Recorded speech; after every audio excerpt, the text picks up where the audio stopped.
have started. Welcome to Redemption, Arizona. Tonight we are beginning a new Monster of the Week game, dealing with the aforementioned Redemption.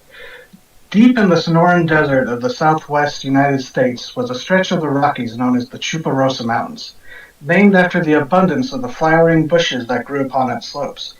Nourished by the Harmony Run River that snakes its way through town, the valley was a prime location for a settlement to sprout. Among the Oasis Valley, the settlers founded a new home, naming it after what they so desperately sought. Redemption has gone through many changes since it was settled in the 1800s, from Wild West frontier town to the modern era where the town sits as the source of some of the greatest scientific advances in the last century. It was in 1947 when the Oasis Valley superorganism was officially discovered during mining surveys searching for new mineral deposits. In 1952, a corporation named Pluripotent Industries was contracted by the government to research the superorganism, the area being declared a national park as well in order to protect the unique geobiology formation. Through their research, the superorganism is believed to be at least millions of years old, and pluripotent geobiologists claim they barely even scratched the surface of it, both literally and figuratively. Pluripotent scientists and research into the superorganism have revolutionized medical and biotechnologies and are major forerunners in areas such as pharmaceuticals, gene modification, and architectural materials derived from their research.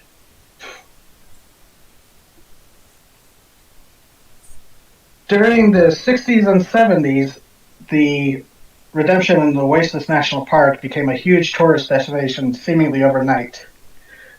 But now the year is 1992, and like all things once new and fascinating, the town and superorganism are old news. Unfortunately, due to a series of minor accidents and string of lawsuits, tourists and civilian visitors were restricted from most of the interior areas. Instead restricted to the combination museum and laboratory that Pluripotent maintains at the proverbial mouth of the superorganism, the Catabasis Maw. Now Redemption carries on, fueled by the industries of ranching, mining, and the harvesting of the superorganism. Dangers and mysteries abound in the valley, threats that must be faced from above ground and below, needing those that would protect the outside world from the mysteries within the superorganism, and protecting it from the outside world and those that would exploit it. So, there's a little bit more narration. Stick with me, folks. You're good. We come upon the scene late at night with a clear sky full of stars, yet missing the moon. The largest cluster of lights that could be seen are the distant lights of Redemption, twinkling like an oasis of light in the darkness of the desert. Yet we focus instead on the lone set of headlights traveling down a treacherous, packed dirt road. A lorry truck, out of place going along such an isolated stretch, was coming down from the mountains, drifting perilously close to the road's edge in the darkness below. The driver seemed unconcerned with their dangerous route as he messed with their radio, grumbling and searching, then stopping on a somewhat static-filled station playing flamenco guitar. His passenger, a younger man, seemed much more on edge as he pointedly tried not to look out into the darkness. Maybe slow down a bit, the younger one finally says. I don't want to die in a ditch on my first job. Relax. I've been driving trucks down lesser roads than this longer than you've even considered ever driving. Just enjoy. The man is cut off by a sudden loud thud behind them from the truck's interior, making them both jump. The older man swears and smacks a meaty hand against the separating wall only a few inches behind their seats. Quiet down there. The younger passenger asked, Do you think something got loose? I didn't think we would be transporting this many at once. The driver scoffs, rolling down the window a bit, then pressing the lighter under the radio to warm up as he takes a cigarette from a shirt pocket. If one of them woke up from the drugs, which it sounds like one of them did, happens, they can't break out of the restraints. It's probably just one rattling their cage. The other one grouses, I hope we don't get stopped. Oh, don't worry, it's not that far to the highway, and besides, the man pauses to lean forward when the lighter popped out, only the grumble under his breath when it seemed to stick, eyes darting between the road ahead and the lighter trying to wiggle it free. It pops free with a click, and the man sits back up to light the cigarette, only glancing away from the road when he hears a startled gasp. It was only by the faint orange glow of the lighter and the glow of the dashboard that he saw through the large fingers tipped with thick spike-like fingers the terrified expression of the younger man. He barely had a moment to register the massive clawed hands stretching from the darkness behind them both before those fingers moved with blinding speed to wrap around the driver's neck and squeeze. The last thing the man heard was the squealing of the tires, his co-workers' shouts joined by the cacophony of screams from the van's cargo area, the shattering of glass and metal, and then finally the dull pop of his neck being snapped. Oh. Eesh. And we resume. It's a bright early morning, and we begin at Carlos's diner, the Greasy Spoon Diner. Carlos, can you describe what a typical day or a typical morning at the Greasy Spoon is like, and what Carlos would be doing? So what time was it again? Early-ish morning, like 9-10. Like Okay, so breakfast rush is hopefully over. Yes, so 9:10. The breakfast rush is almost 100% definitely over. You get the old folks who are coming in, and the occasional person who's just pulling off the road who needs to stop in. But he's not really even in the restaurant at that point. That's why he's hired a chef and he has the morning waitress. He's currently actually probably over at the wonderful roadside attraction, which has probably been open for about 10 to 15 minutes. Nothing too fairly terribly exciting. And it's not like it gets probably a whole lot of attraction either, if you know what I mean, but you always open up on time and you always close up shop on time. And he's probably, if it's 9-10-ish, chilling in his little booth he has up front where you go in and you pay for your ticket that's probably charging too much money. Naturally. Okay.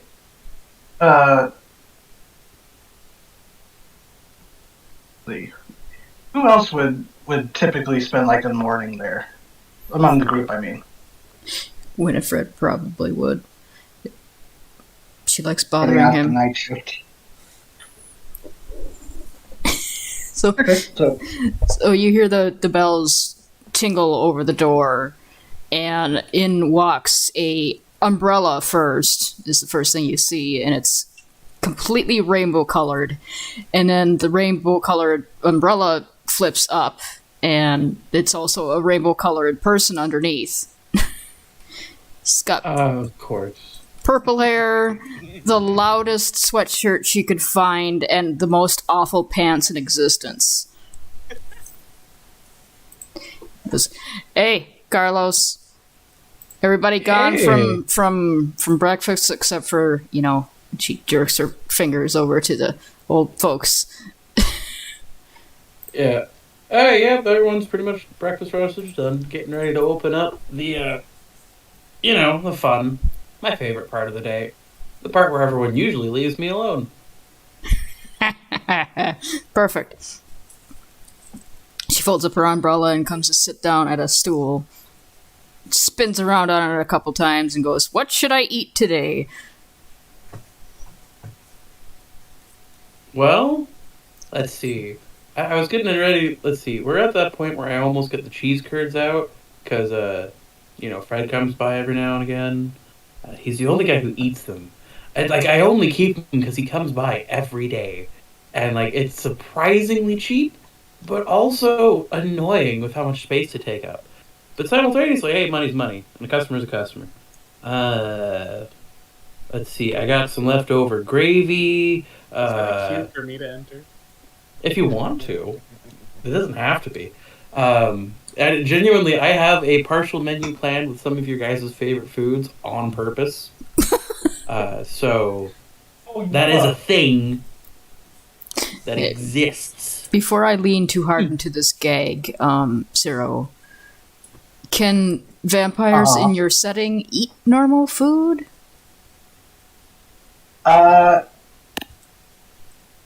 Small bits, but you will not be able to keep it down.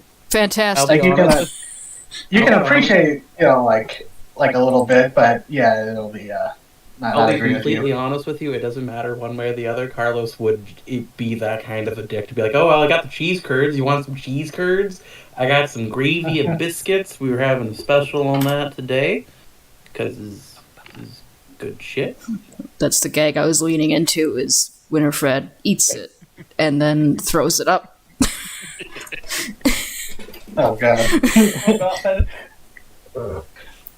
I mean, you could stomach like a cheese curd if you chased it with the new blood. You want? Let's see. You want new blood? You want cow blood? You want goat blood? What kind of blood you want? Got any fresh goat? I mean, it starts to taste funny after a couple days. I mean, honestly, I- you are in a farming community, so there with vampire populace, so there is fresh goat's blood.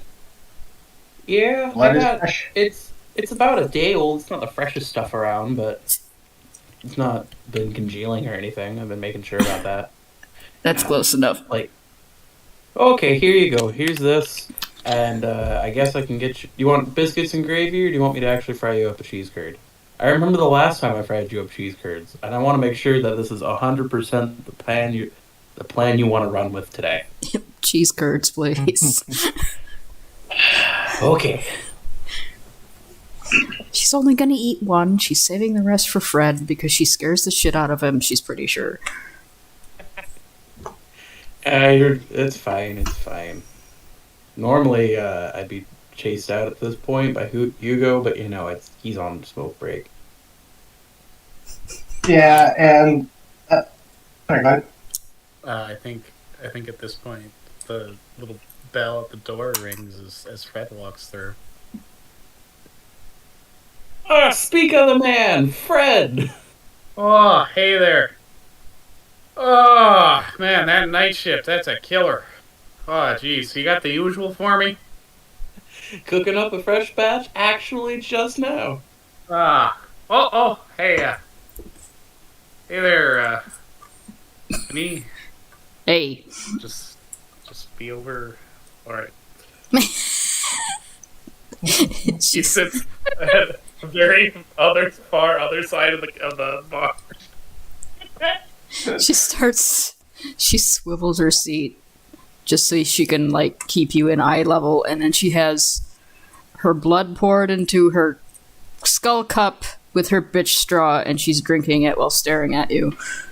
Fred is looking straight ahead, very pointedly, sweat running down his temples. So, how was that night shift for you, bud?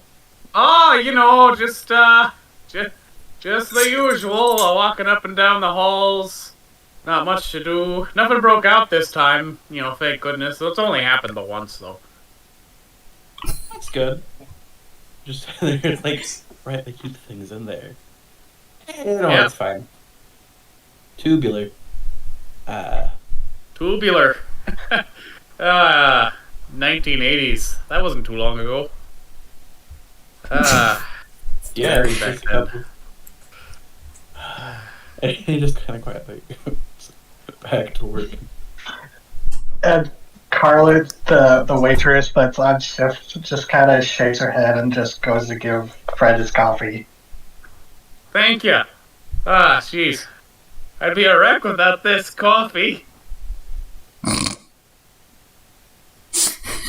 Well, I'm glad 100% that my coffee is what keeps you operating in every capacity. It fills my heart with joy. Yeah, I remember that. That's a good cup of joe. You- Say, do you got those There's hash a- browns? Yeah, I got some hash browns. You want to I could go for some hash browns today. Okay. I'll get some hash One browns. of the items that goes with the hash browns is fried yik yak meat.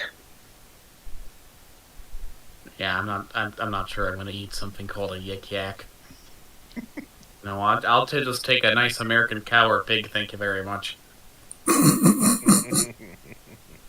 And after a few minutes, Carlos comes out and puts the hash browns with the side of smoked sausage like the little sausage links for bread, and sets down a majority of a cheese curd tray, and he has like this very tiny little baby plate with a single cheese curd, or a couple of cheese curds, and like goes over to Annie and goes, "Here you go. Thanks. You're welcome." I know Look. this irritates the shit out of you. Roll tough. Me? Yep, first roll of the game. Great. Roll tough. I have a negative on this. How do you make your robot work again? It's exclamation mark R and then the dice entry, like 2d6. And then -1? Would that work? Yeah. Yeah. That will work. Just put a space between the R and the number. Okay. Okay, let's As try a new that. message. Let's try that again. The Bot's a bot is little not dumb. very smart. There we go. 9! It's about as smart as green. Okay, yeah, so- you managed to hold it down. It fights you though. It's always the cheese that fights the hardest. But it's the satisfaction, I think, that really helps you keep it down. I I know genuinely, a lot of lactose intolerant people who are like that. I genuinely do not know why you put yourself through that torture. It gets me every time, Annie. Have you ever gone 100 years without cheese and then suddenly they fry the fucking shit? Annie, I'm 30 at best. I don't know. I don't keep track anymore. Well, it sucks. Just to let you know. There's as the door swings open, the bell jingles as I think Carla, she'd probably recognize her. She's a regular. Let's see. Sheila Riggs walks in. Hey, Sheila. Yep, Sheila Riggy, actually. I misread my own notes. No, it's fine. Sheila Riggy, you would know she is actually a independent investigative journalist, and she frequently stops in to fill up her thermos as she goes out, before she goes out, just, as far as you know, kind of just roaming the town. Seeing her come in, Carlos would just grab fresh pot of coffee. There's always a pot of coffee going on, especially when the old people in the corner are sitting chatting about the good old days, because they go through like 4 pots. And he goes over, it's like, "Morning, Sheila, how can I help?" Oh, just fill up and maybe some toast. I got something big, maybe. Ooh. Rumor that she kind of leans in and she goes, "You'll appreciate this," with that little right of yours. I think there might be some endofauna that just kind of scampering around. I heard someone say they might have been harassing some of the livestock last night. That is something. Yeah. I'll get some toast, and like, there's a ding as the toaster pops up. It's like, oh yeah, that stupid toaster's always got a weird sense. All right, I'll keep careful out there. You know what I mean? If there is endo. Oh yeah, for sure. Yeah, there's a reason I just use this, and she just kind of like gestures to the camera that she has hanging around her neck. It's so fun. I'm not worried about it. Sheila, I appreciate that you have a camera. I am more worried about your physical safety half the time. Do we need to bring up the incident where you nearly fell off a roof? Okay, now there's a difference between balancing on the roof trying to get a picture of a wasp nest the size of, a mule, and booking it across the hardtop away from something that wants to get you. I grew up in the outback. I ran away from kangaroos. I know what I'm doing. Whatever you say, Sheila. Just be careful. It's all I ask. Anger. It's a common argument. She is a delight. Holy shit. Yeah, they have kangaroos up at that big zoo thing up near the park, I think. I don't know, they don't let me in there. I tried to get in Kangaroos and once. emus and some cassowaries. And she kind of like gets this 1,000-yard stare for a moment and then shakes her head and goes, "Yeah, the preserve's pretty neat. I've I've tried to get an interview with that Dr. Lucia a couple times, but she's stubborn." I mean, she's bringing extinct animals back to life. Don't know if the giant emus were a good one, but I mean, hey, science, I guess. Okay, to her credit, she's only brought back the one. I mean, hey, it's still gonna be a 12-foot tall emu when it's done. And she just kind of like nods and is like, "Yeah, yeah."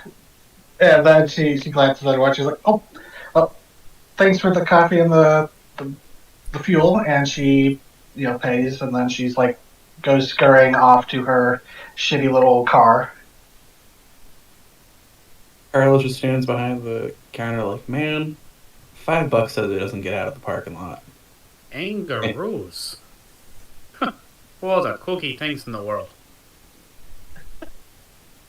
Yeah, kangaroos are some of the weirder ones. But the stuff they got on the pit apparently freakier than them. I'm not sure. They got arms like a man. There's a lot of things down there with the arms like a man. I think they got those big bug ones that got like weird man arms too. You reach out and Those are touch it. copyright. We can't. Oh, I'll be honest. I'm I joking. don't know. I don't know what's down in there in that flesh pit there. I just tend the museum. Well, those were some good hash browns and some good sausage links. I should be heading back on to the old motel. you can hang out if you want to. You don't have to go sit by yourself alone. No, it's all right. I was just gonna put on the blackout curtains and try and sleep a little bit. You know, they say depressed people sleep a lot, so obviously I'm doing all right. Oh. Are you sure you don't want to just hang out for a while? Trust me, her bark is worse than her bite. 100%. Well, now you just done made everything awkward. Okay, I'm out of here. It's not, by the way. He's full of shit.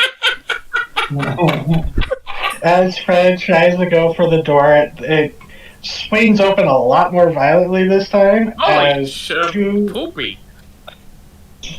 it's a good thing you did censor yourself because two kids, roughly 10 or 11 years in age, boy and a girl, they run in. They're both carrying like what looks to be like a cluster of red wildflowers, which it's the speak. Oh, I should point out that it is like actually right around this time of year, like late February, early March, where wildflowers are starting to bloom around, and these two kids come running in, and Carlos, you immediately recognize them.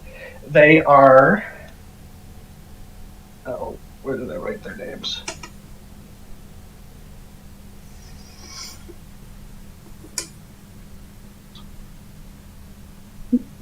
I just mixed when I accidentally mixed up my.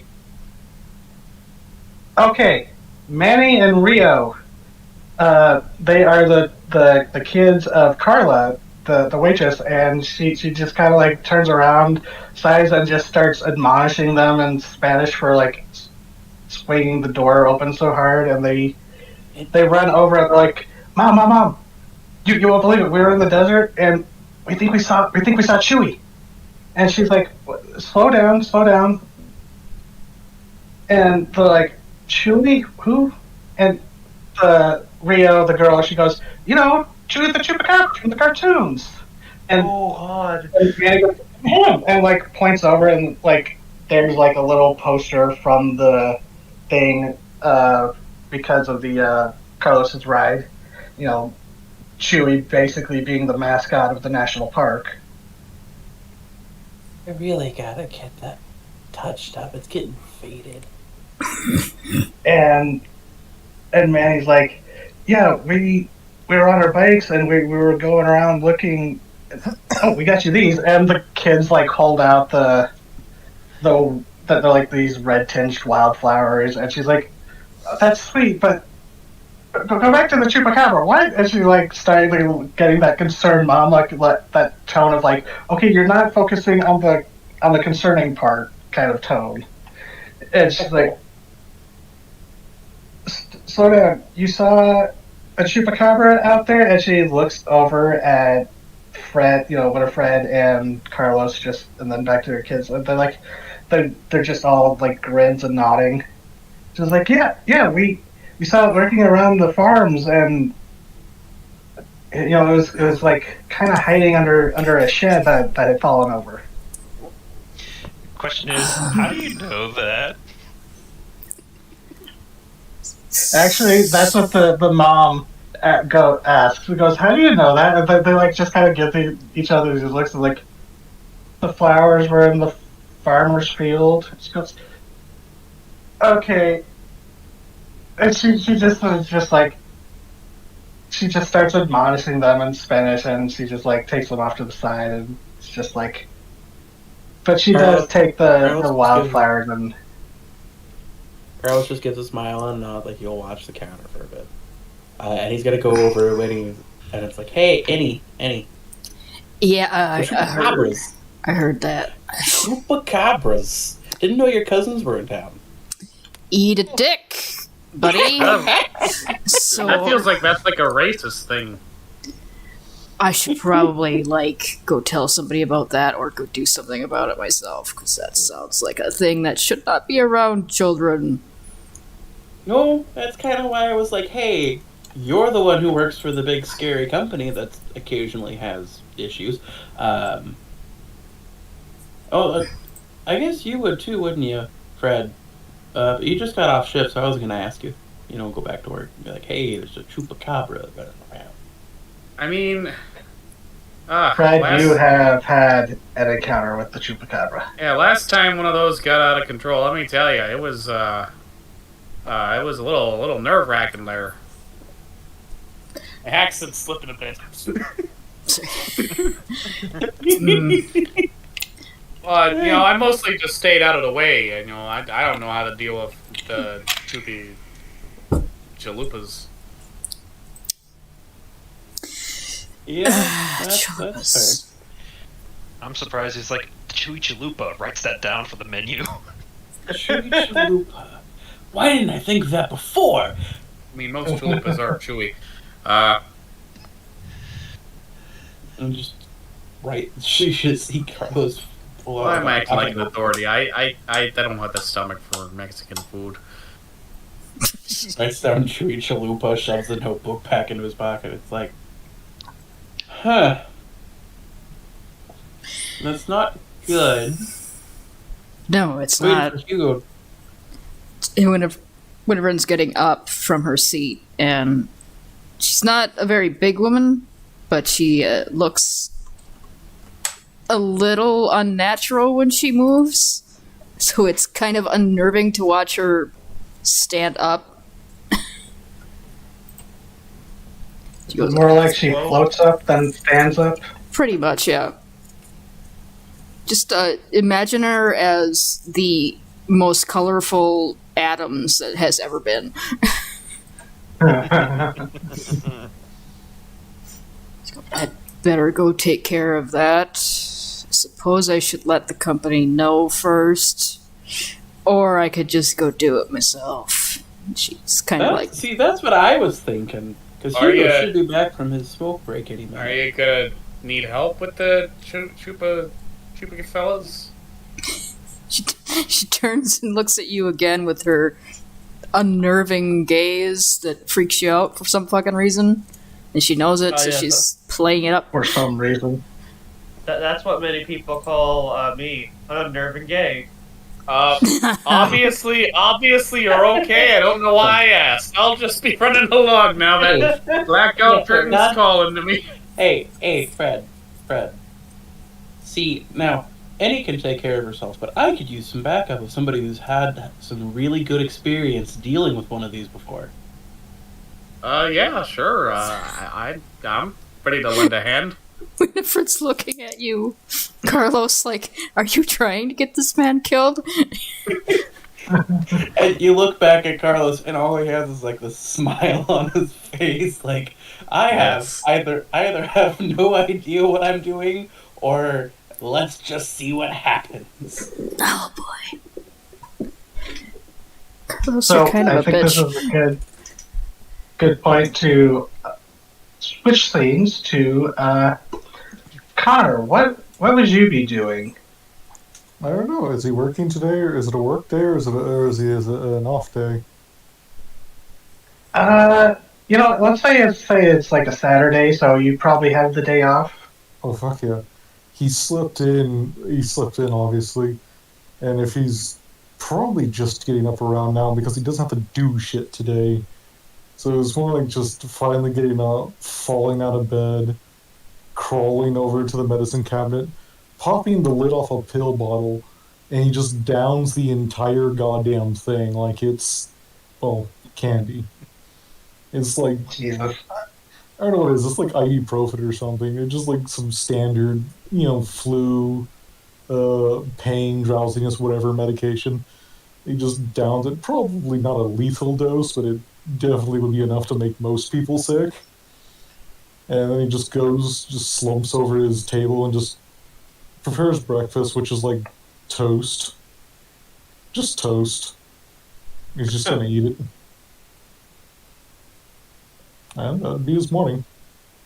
Okay, and I guess we should have established this in like the session 0, but for basically everyone, because Hanzo brought this up. But does Connor live like an apartment, or does he have his own little place? Because it's the '90s, so it's not impossible to find like a tiny place. Apartment, definitely. He's not going to be living. He doesn't have a lot of money. He's not going to be living out his means. Sorry about that. Okay. I should also describe. He is a scraggly, 20-something looking young male who is very pale, like on the point that it's concerningly pale. And his eyes were probably at one point green or blue, but they're now kind of a dull yellow, dull jaundicey yellow. And he just has like scraggly, blackish brown hair that it looks like he could use a shower, but it's just how it is. And that's about it. Just a thin, pale-looking young man who looks sick as hell.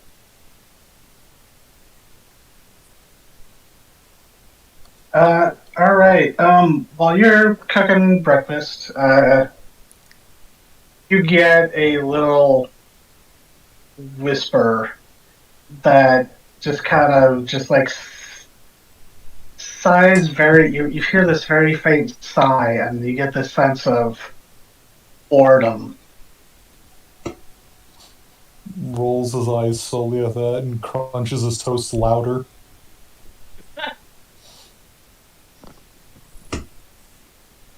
You What do sneeze. you want to have for breakfast, dude? The souls of the innocent. Toast. Toast. So he just, when the little coughing and sneezing starts up, he just pauses and he goes, "Yeah, I know. Have a nice day on my own." Okay. God, I can hear the clogged nose. Anyways, so like with the feeling, that he needs to do something, or I guess the urging that he should do something, he's going to try to look at least kind of cleaned up, put on a large, like, sweater hoodie, just pull the hoodie up, and like, he doesn't care how warm or how hot it is, the hoodie is up. And then he straps basically, just a mask across his face, which is, at this point in time, pretty rare to see people doing. Like, Sorry. This is from a better timeline. But like, Yeah, certain populations of people still did it. yeah. This is a habit he's gotten into to try and keep from being an infection vector to everyone else.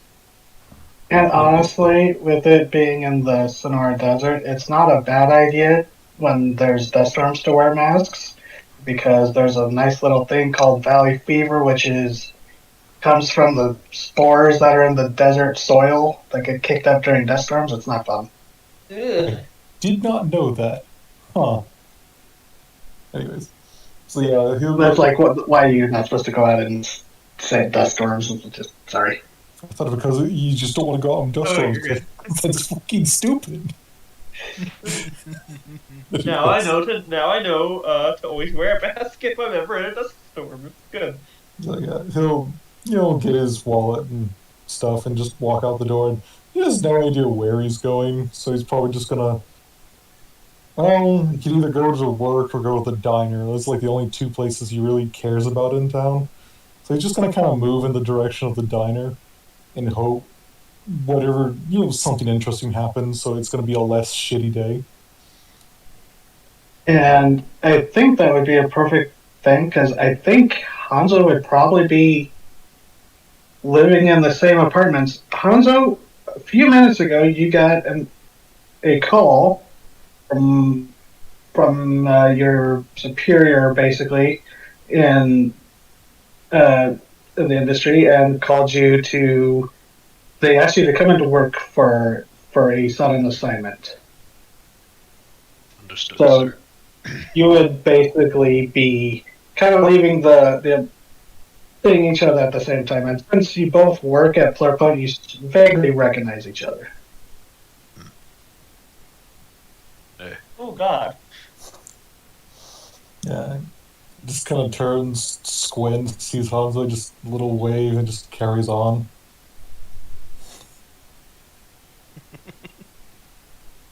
He's like, "Oh yeah, I know you. Okay."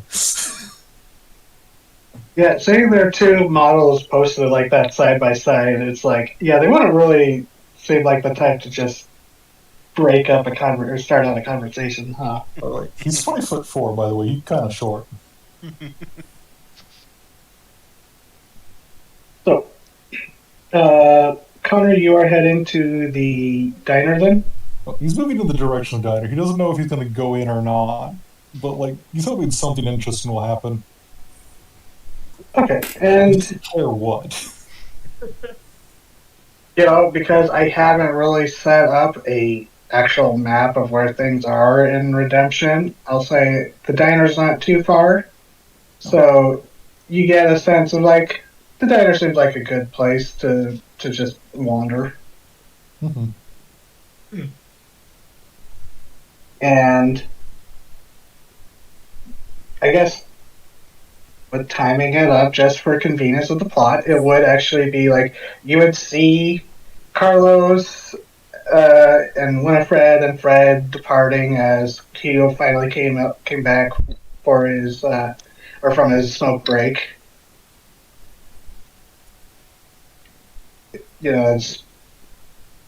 It's not a super busy diner at the moment, so you feel pretty confident leaving in the hands of Carla and Hugo.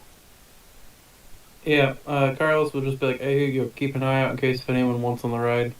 I'm gonna be doing some fun stuff. Emergency things. Hugo just gives like a grunt and a small little salute. He's a man of few words. We will That's never why- get Hugo speak. This is fine. Hugo is a wonderful man and one of the best chefs I've ever encountered on my many years on the road. Wow. Yeah, look. I know I've been here for like, compared to you, Fred. How long have you been in the valley, Fred? Which Fred? No, I got Annie and I got Fred. Like a year at best, I think. Yeah, okay. So, like, in your eyes, I'm probably Still this guy living in who's- a motel. Yeah, you're living in a We really gotta get you a better place, my dude. Oh, it's all right. I once I got over the scabies, it's fine. Did you say scabies? He said scabies. I.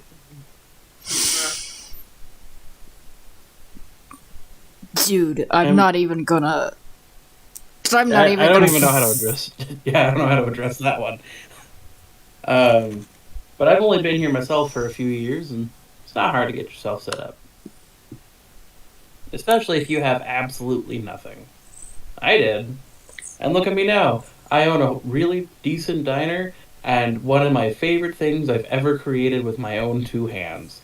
And he points to the almost ramshackle amusement ride that is like a foot and a half off the diner.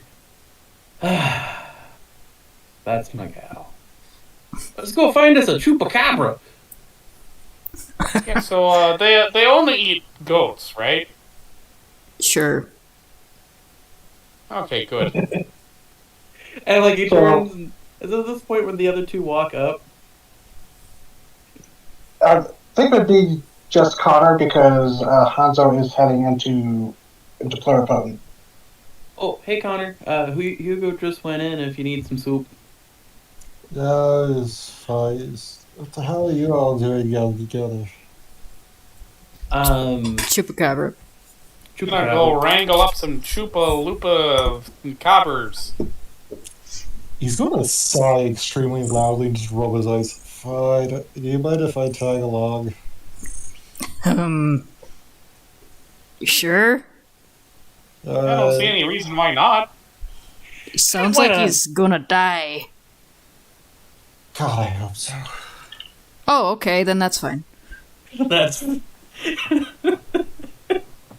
We're an interesting bunch. He is sarcastic. He's doesn't have a death wish. He's just like, fuck. Winifred isn't.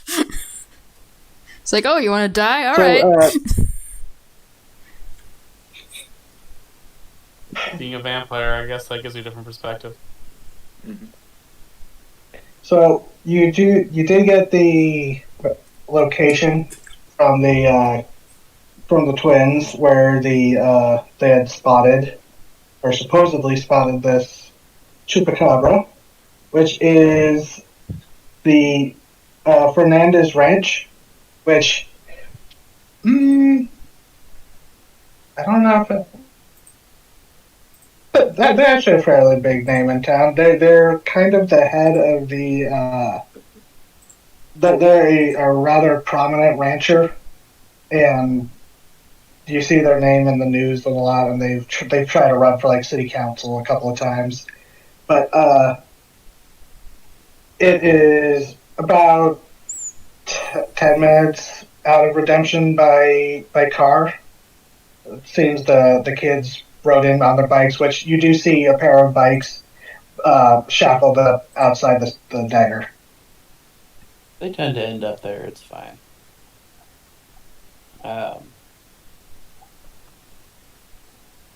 So we can either walk or we can try and take the jalopy. That's your guys' choice. Winifred has her. Go ahead. I've never ridden in a jalopy before. A real jalopy? It's what I was told it was called, and I am sticking with it. And he turns around, and he brings out this absolute, like he turns a corner, and there's this like, it looks like it's sitting in the dust, partially abandoned on the side of the diner until you realize it's in the parking lot. Technically, it's just that old and dusty. It's like, come on in. Oh, there's a good way to die. We might get there faster. So you're all piling up into the jalopy. The jalopy. Question: does Winifred have her umbrella out? Yep, she's got her umbrella out. Good.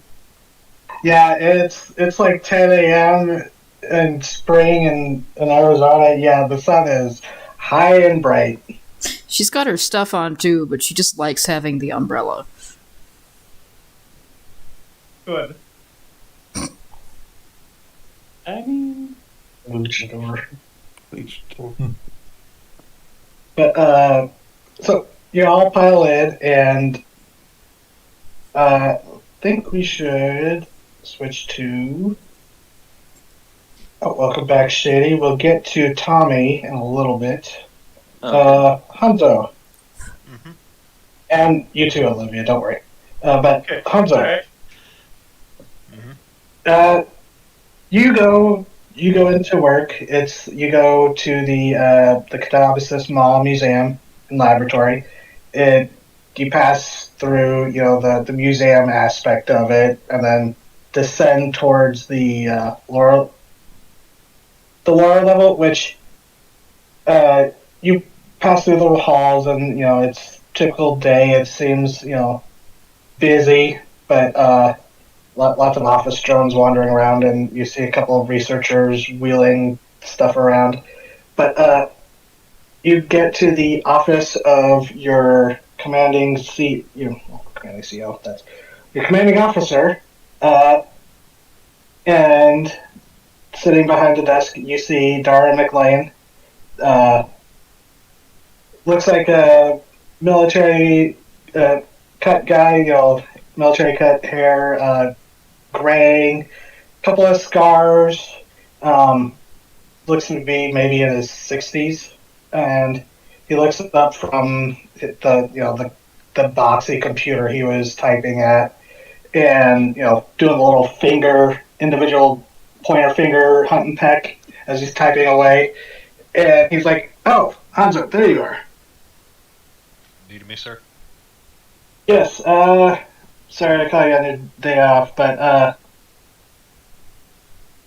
just got some reports. And he's like shuffling around some like folders on his desk, and every time you've been in the office, his desk looks a mess. And honestly, it's kind of a good thing he doesn't really seem to be the paperwork.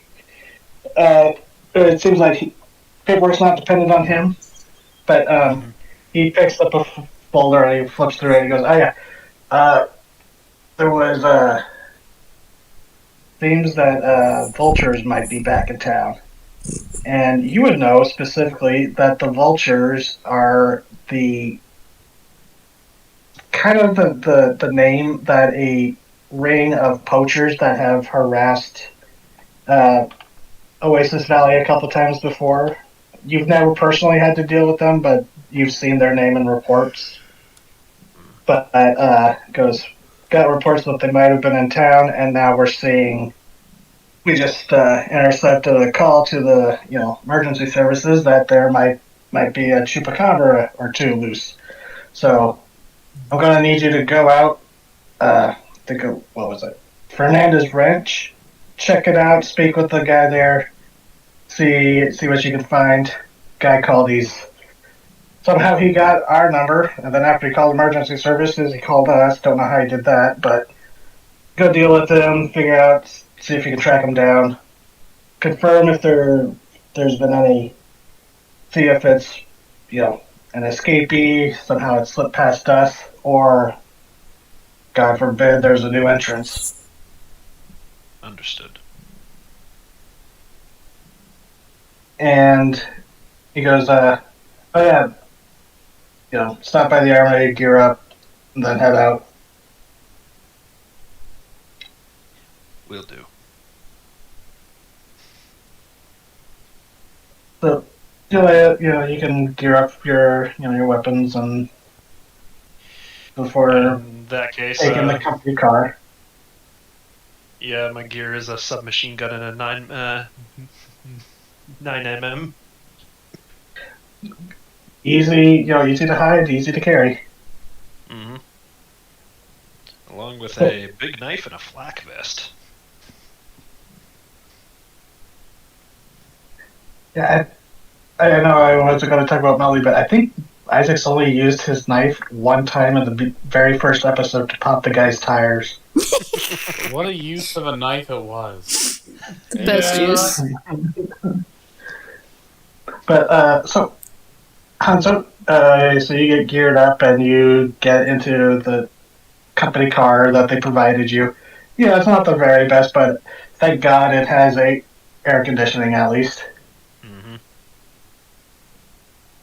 Thank So- God for that.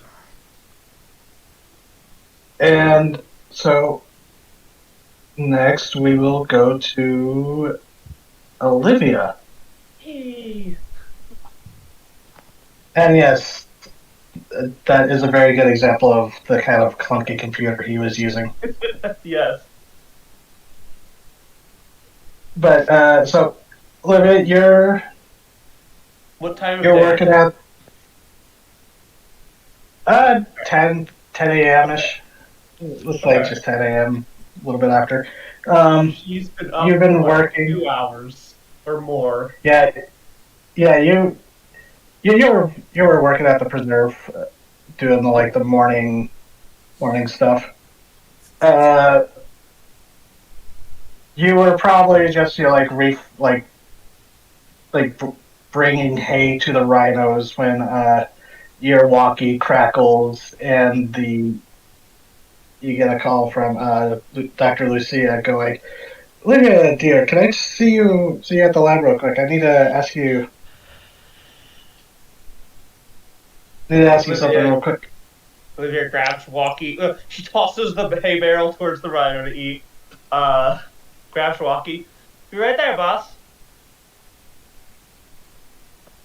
Then you get into the little golf cart they have at the preserve and Yeah. putter on over.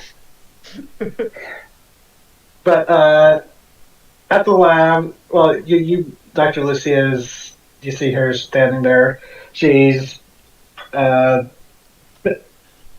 older woman, gray hair tied back in a professional bun. She's lab coat, very, very suntan skin of like years of being out in the sun. Um, despite looking to be in her, well, how old did I say she was? I think she was. Oh God, we talked about how old she was. Oh, mid 50s. She later 50s, but Yes. she looks, she's just standing there talking to one of the other like groundskeeper, not like a zookeeper, but it's basically the same like kind of role for the preserve. And like she sees you approach, and she nods, and like the other person walks away. He gives you a nod and goes off to do whatever he was assigned to do. But Lucia smiles and goes, "Ah, Olivia, What's up, uh, boss? for so I need to ask you a big favor. I don't really feel comfortable asking anyone else to do this, but I need to drive into Phoenix for a few days, but just as I was getting ready to, and I was just telling them what I need done while I'm away. I need you to check up and getting a couple of reports from concerned, farmers that there might be, your favorite chupacabra roaming around somewhere. Oh, she's a big grin on her face. A Someone chupacabra walk up. somewhere, huh? Yeah. Seemingly, someone's goat was found without any blood. They actually went for a goat. She kind of laughs at that, and she goes, Classic chupacabra. I mean, it's not Not poor goat, actually but classic chupacabra, but you know what I mean. yes. But I really need to get going, but I don't really trust anyone else. If it does end up being one, you know, call, call back to base. We'll send the capture truck. But I just need to make sure, I need you to go out and confirm and, check things out. So I shouldn't try and bring it back myself. And she like pauses and is like considering what she's going to say very carefully. I appreciate your enthusiasm, Olivia, but try not to endanger yourself needlessly. I trust your judgment. And she kind of gives a squint like unsaid like please don't make me regret that. Just like in like the kind of like mother kind of like please. I'm trusting you with something kind of luck. Okay. Perfect. I got to roll a thing because it's the start of a mystery for Olivia, and it has to do with her skill. 9. Oh, cool. I just make a note of this.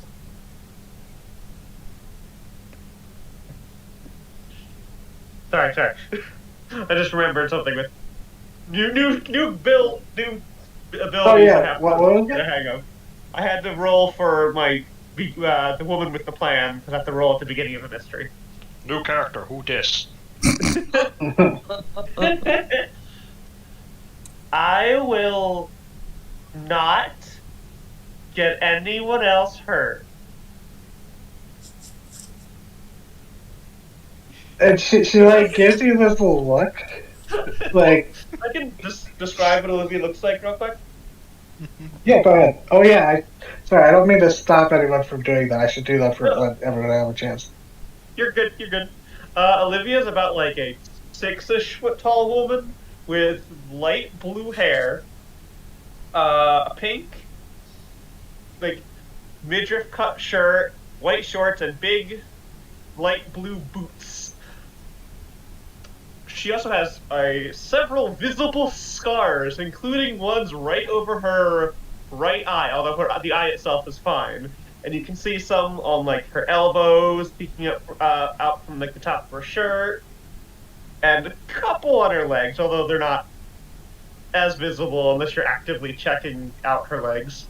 Uh, she's got a a gun holstered on one side and camping gear on the other.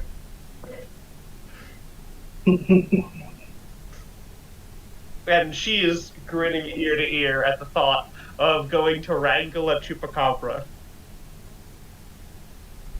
And Lucia has this look of like, you've spent a lot of time working with her, and you know this look of like, what did I just agree to? This was my idea, and now I'm starting to second guess it, kind of. But I don't know. I she thought like this pats you myself. on the shoulders. What? You know, she's shorter than you. She pats you on the shoulder. She's like, I trust you, dear. Just don't go rushing in. You know, I won't. it's not like Lawrence. Just Lawrence. I'll get the better of him one of these days. yeah, she laughs at that. She goes, "Well, I'll see you when I get back into town. It's gonna be a couple of days." All right. If anything happens, who should I call? Who should I contact if anything bad? If anything goes down while you're gone? Who did I say was like the second in command here besides you?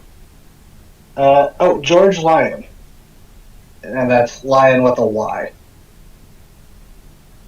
You know George. He's kind of like the management kind of. He's the management of the place, while Lucia is like the brains of it.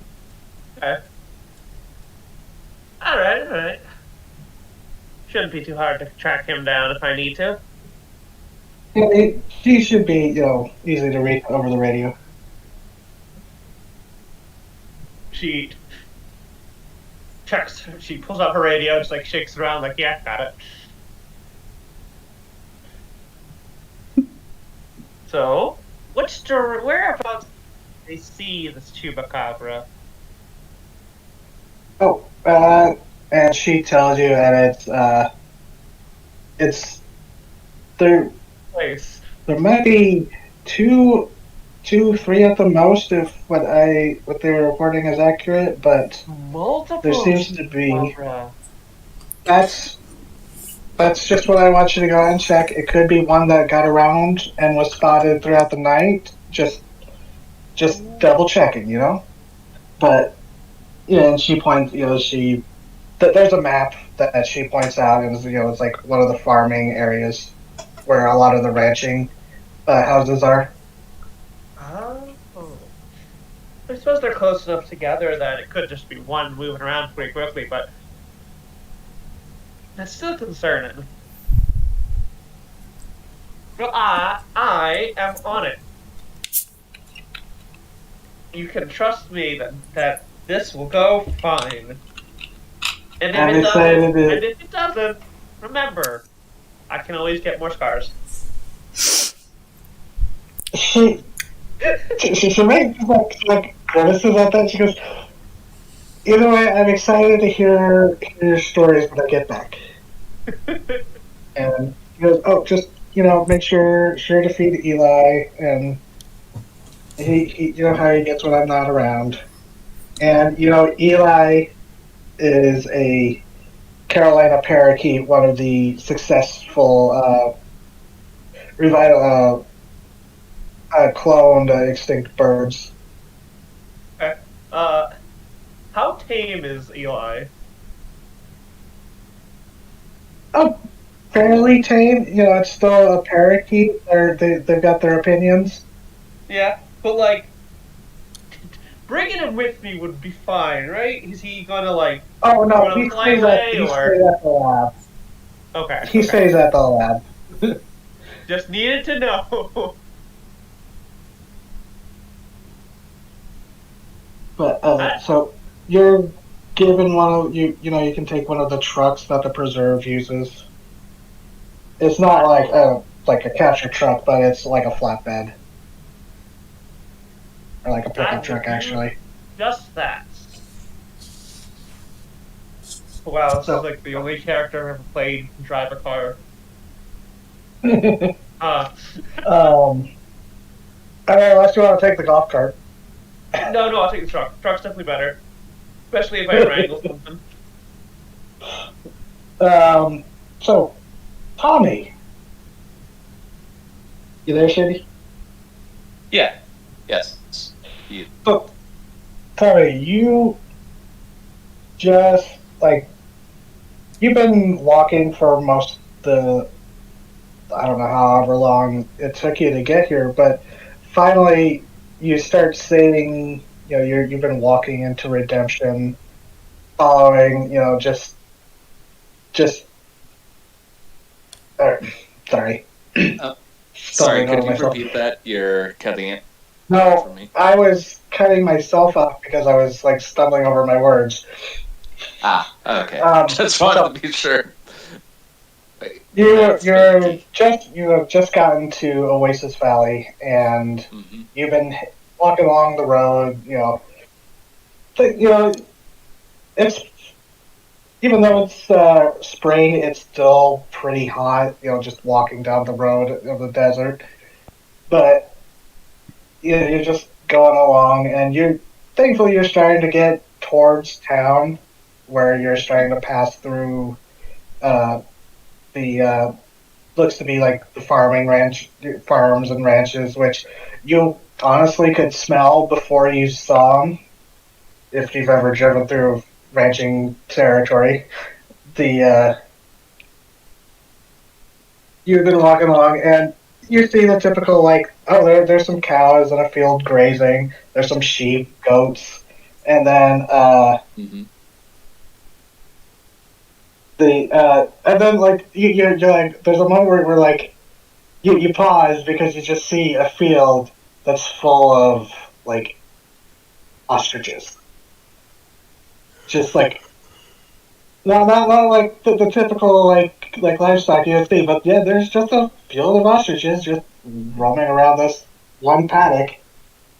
Like one of them Wonder looks how over at Ostrich you. Burger would take. God, don't Like make one me of them hungry, just kind of please. looks over at you, make the weird grunting squawk they do, and just goes back to scratching at the ground. Oh wait, I have burgers in the freezer. Oh, Signal, please. and Tommy, I guess would you like to describe yourself?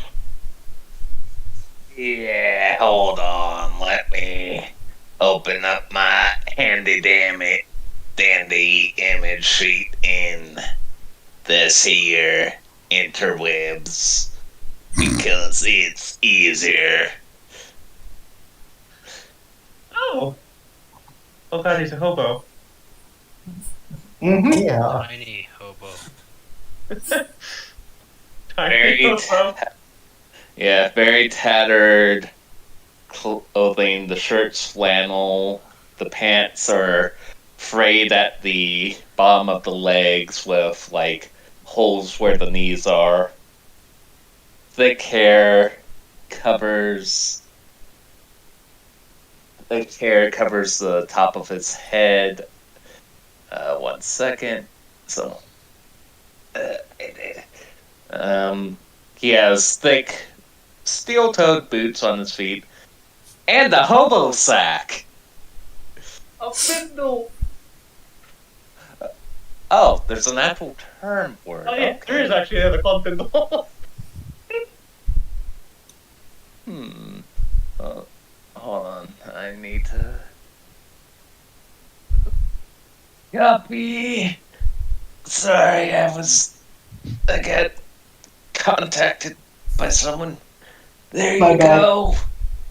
That was totally the DM's fault. It's fine. It happens. But Don't yeah, worry. yeah, but basically, also he's 5'2". He's a tiny Oh. man. He's a tiny man. Gremlin. And also he's Caucasian. Cool. Let's see. So while you're walking along the the dusty desert road, it's actually paved, but there's surprising amount of like greenery because a few weeks ago there was some pretty good rain, but there's like wildflowers growing along the sides of the road.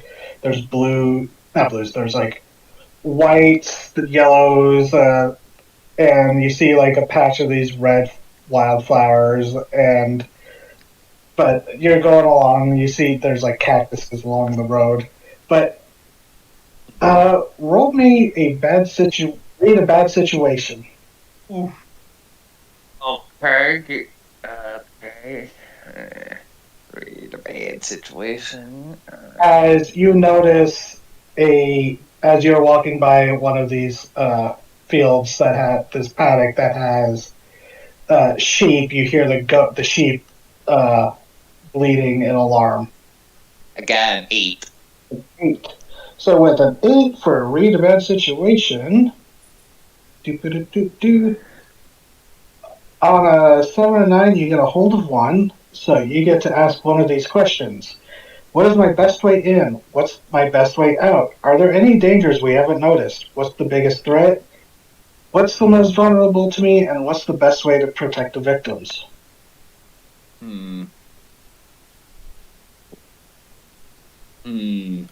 Any dangers I haven't noticed yet? You hear the sheep like bleeding in alarm, and like they start running away they like start running to the other side of the paddock, away from where the road is that you're walking along. And you look ahead and you actually see the bristle. Oh, I think it's the bristle bloom. No, it's the bristle brush. It's the fairly common like shrubbery that grows through here. You actually see hiding underneath it in the shade. You see a shape that looks roughly the size of a person, and you see like an arm, but then you realize that arm is much too long and bent weird, as it's like creeping, like just shifting underneath in the shade, and you hear this very faint, barely audible chirping, like in a series of 3 chirps that repeat. I see.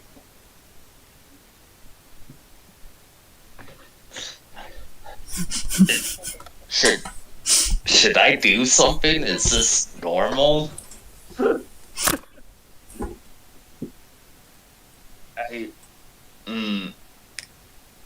I I guess I should just watch and see where it goes.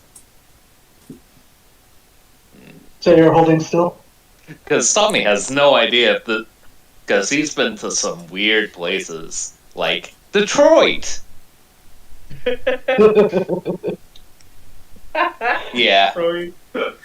Can't have shit. Um, so you just like hold still, and it you see this shape just kind of creeping towards the edge of the shadows, and you see like reaching through like out into the sunlight a large three-fingered clawed hand. For it seems like a hand at first, very pale, but then you see like the forearm, there's this crimson fur that's like just not completely covering the limb, but just kind of patchy. And then you just see slinking out from under the shade of this brush into the light, blearily squinting. Oh, hold on. And it emerges into the light, and the beast stands on all fours, hunched forward as it slinks on its knuckles. Resembling an oversized, grotesque bat, it was pale-skinned with crimson fur. Its head its bald head similar to a vulture. Its head was narrow and pointed, mostly jaw, nose, and ear, eyes vestigial and perpetually squinting. The nose flares as it sniffs at the air while chirping sharply. Its large ears fixed on you like radar dishes. Lips pulled back as it exposes its teeth, large and wickedly sharp as it tenses. Its rancid breath easy to smell even at this distance. And people look in the chat.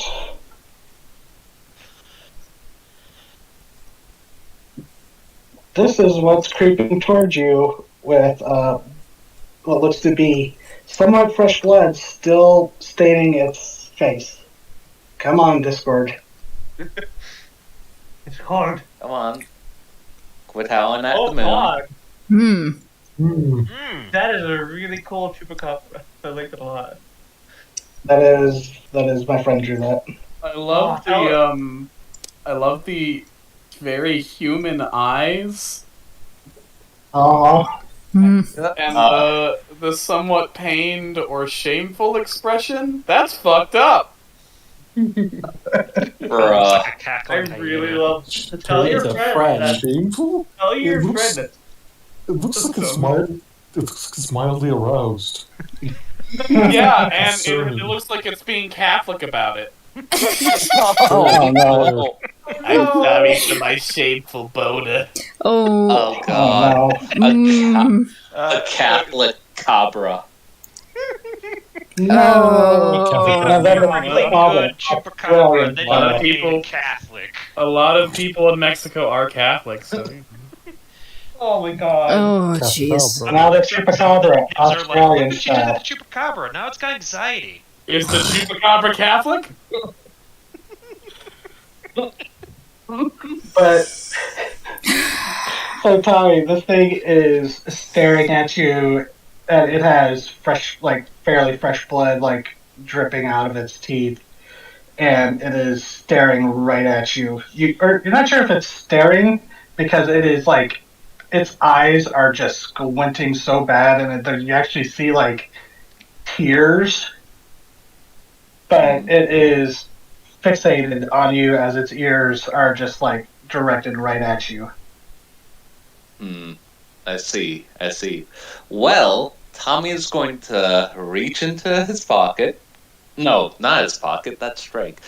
Reach and calmly pull down his bundle and pull out an air horn. All right. I think this will be an act under pressure as it starts like it starts doing that vampire bat walking forward on its knuckles towards you. Okay, I have a -1 to that. Let's see how this goes. Okay. I got a 9. 9 for act under pressure. Pretty good. So for a 9, I believe you get. Keeper gives you a worse outcome, a hard choice, or a price to pay. Okay, so do you want a worse outcome, a hard choice, or a price to pay? Let's go, hard choice. Let's go. Hard choice is being able to dodge out of the way, avoiding the swipe it is making at you, or if you dodge out of the way, you drop the air horn, or you can let it hit you but still hit the air horn. I'm gonna dodge out of the way. That thing has Catholic guilt looks to it. I don't It want might it touching infect me. Okay, Yeah. so it like does this like awkward little hopping leap at you as it swipes with this claw, and you can see like what looks to be like wing membrane folded up against the arm, but you like sidestep it, but in it doing so, it like smacks the air horn. Doesn't break it, but it like drops to the ground with a clatter, and it kind of like looks at where it clatters before turning back to you. What a bitch. Look at what you've done. Now it's probably got sand in it. It's awkward, coarse, gets everywhere. It's got in the thing. What do you have to say for yourself, huh? Wow. And then it like does another like squealing leap at you. So do another act under pressure. Yeah. Sorry but yes. Oh, I got one. Okay, so that's a 7. Okay, 7. Same thing. Worst outcome, hard choice, or a price to pay. And Hard are you just trying to choice. dodge Yet again. or hard choice? Okay. Again, you could try to dodge out of its way. Or you can, but it is about to step on the air horn. Or you can try to grab it, but you would take the swipe. I'm just going to keep jumping out of the way Okay. because, don't want to. That seems like a bad time if it gets me. Okay. So you're just you manage to jump out of the way. It does like swipe at you. It does like tear at like your sleeve, but it doesn't actually make full contact. I might be going a little easy on you with the hard choice, but This is start of the game. It's fine. it's about this time that Olivia, you would have been coming down the road, and you just almost anticlimactically in your goal to track down a chupacabra, you just see a chupacabra swiping at this short guy who's just dancing around it, and it's chasing him in the middle of the road. Oh, fuck. Okay. And run it over. No, I honk my horn. Okay, To get it distracted from the poor guy. let's see. So I think that would be, let's do a protect someone since you are trying to protect them. So roll tough. Okay. 9.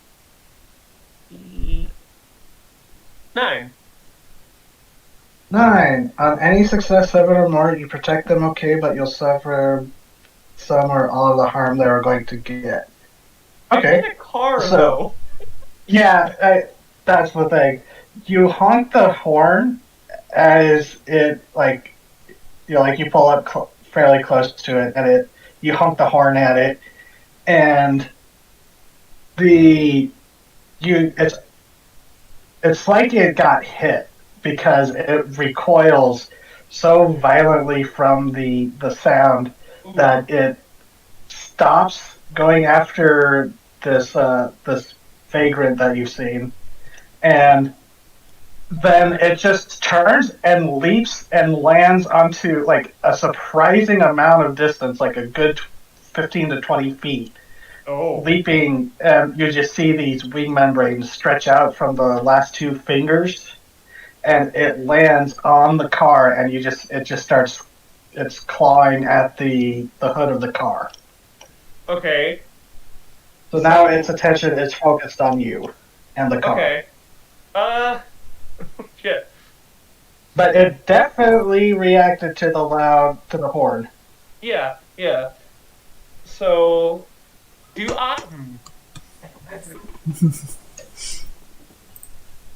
know whether what the loud noises is generally a thing that hurts them? Do I know anything about that specifically? You know what? You are someone who is a big fan of the superorganism and Chewie Yeah. the Chupacabra cartoon. You would definitely know loud noises really mess with them. Okay. That's good. That. Hmm. Which is probably why you honked the horn in the first place. Yeah. So yeah. I will give that to you for free. Okay. Okay. So no longer on the poor homeless guy. Calling at my car now, though. Yeah, it's like not really puncturing through it, but it is seriously denting the hood. Definitely fucking up the paint, but give it enough time and it probably will tear through that metal. Yeah. Okay. Could I lasso this thing? I mean, obviously not from inside my car, but am I strong enough to get it, incapacitated? You could always try. Yeah, why not? Okay. She honks the horn again and then jumps to disorient it, then jumps out of her car.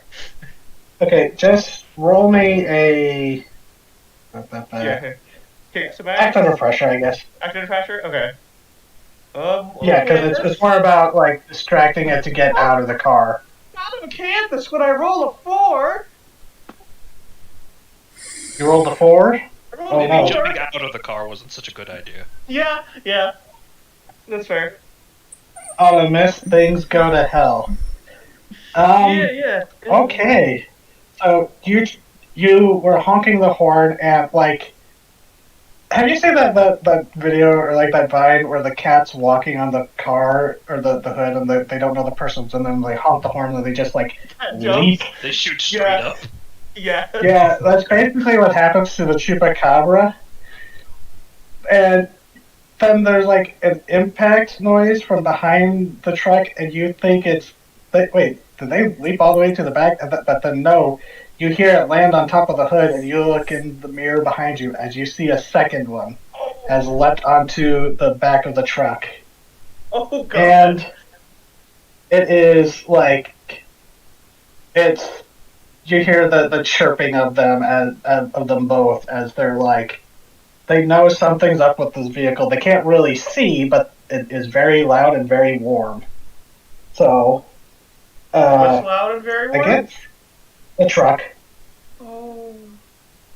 So you see, I think it would be about this time as you are now kind of stuck in the car or the truck. Tommy, you're kind of standing back just watching this happen. And it's the air horn free to grab. Yes. The little funnel is cracked, so it might not be as effective, but it doesn't look like destroyed. It'll still work. Tommy's gonna go and grab it and press the button. Okay. So I guess that would be another protect someone. Okay, hold on. Gotta pause real quick. I'm being called to walk a dog. So sorry about this. Okay.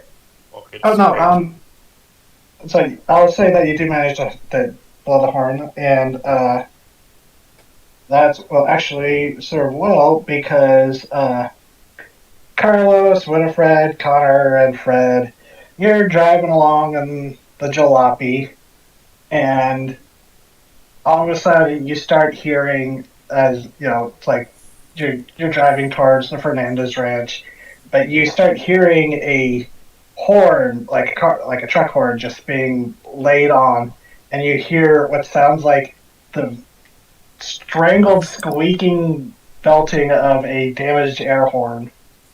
And what would you like to do? So It's not completely in view, but you can hear it.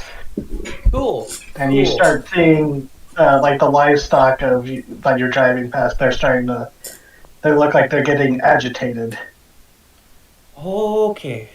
So this is going to be fun, guys. I'm going to back. slow down. I'm going to slow down the. Okay, so Shady, I said that you were able to get the horn to ring out, and that it has alerted Carlos and the others. Okay. Sounds like someone's in trouble out there. Yep. We're going to go take a look because a car horn and an air horn with a chupacabra running around. Yeah. Oh, we're doing good today, aren't we? Just Good, a bunch of regular do-gooders. We're going to see if they need some help. I'm sorry, what was You that? know, out in the Midwest, we did this sort of thing all the time, helping people out of jams. Of course, a lot of people are really racist, so, you know, as a trade-off. Oh, Just from I'm guessing on the back thing, it says sounds like spring break to me. Oh It's a little early for that, but yeah, I know. Some idiots think it's spring break all the time. Look at them sheep over there. They're running away from where that sound's coming from. Of course, they're smart. And Carlos, you over there? pull the jalopy around a corner, or like you see like down like a branching street, and you see the like you screech to a stop as you see a short man who is now has one of what looks to be one of two chupacabras turns and looks to him as another one is jumping on top of a truck, like clawing at the roof. oh, there's more than one chupacabra. Man, those kids are fucking lucky. And like pull the jalopy to a point where it's not gonna get hit by somebody or hit anybody.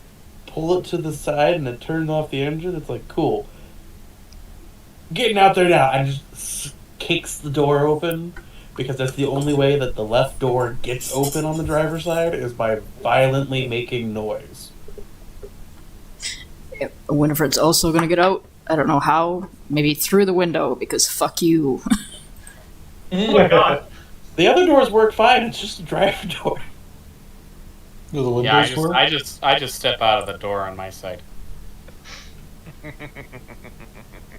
Like, Probably driving with the windows down. I don't know if the jalopy's AC would be working. There is no AC. The windows are open. all right. Carter just kind of hangs his head out the window there and just bleh. So, All right. You have pulled up to see this, and who wants to do what? You! Shoo! Oh no! Get out of here! Okay, so there's one on the roof, one on the hood, and then what? Yeah, there were just the There's a two, hobo in the middle of the road. but it looks like the one that was on the hood has turned its attention back in his direction. You don't know if it's like focused on him, but it's like its head is facing towards him as the other one is on the roof, clawing at the metal. Okay, I'm gonna tackle that one that's on the hood of the car because The person in the car should be all right. Yeah, But that's a tiny man out in the middle of the road with something that's now staring at him. So, would that be a kick some ass for you, or something else with your monstrous? It would be kick some ass, but I roll kick some ass with weird. you have unholy All right. I have unholy strength. I love that name. I'm at it. And it's R 2d6 plus 3. Oh, damn. So a 12 on a kick some ass, you get, on a 10 plus, you get to choose an extra effect. Where so I you want get to them. inflict harm. Okay. Where I want them, and I want them pinned down into the dust of the road. Okay. So you go and you tackle it. Are you doing harm or trying to do non-lethal? I'm just trying to pin it. Okay. And so you tackle it down, and this isn't the first time you've had to tackle a chupacabra, so you know pretty well where to get them, which is wrapping an arm around the neck from behind, so that they can't bite you, and they have a much harder time of trying to claw you as you pin the other wing. Basically holding it there as it's scrabbling and screeching, this horrible high-pitched on multiple frequencies. Just it's not a pleasant sound. Anybody got anything to put this little bastard in? Did I bring cages? I probably should have. Yeah, I'm gonna roll preparedness. Yeah, I think that would be a perfect. Yeah, let's see if I brought cages. Oh yeah, I can use the bot. What is my sharp? 2, yeah.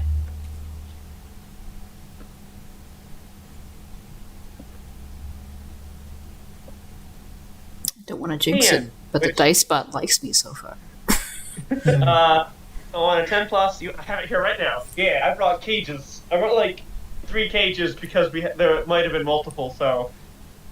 Okay, so they're like a collapsible, kind of like a heavy duty dog kennel where they're collapsible. Okay. I hear you scream But that. it is. Oh, who did we lose? Great.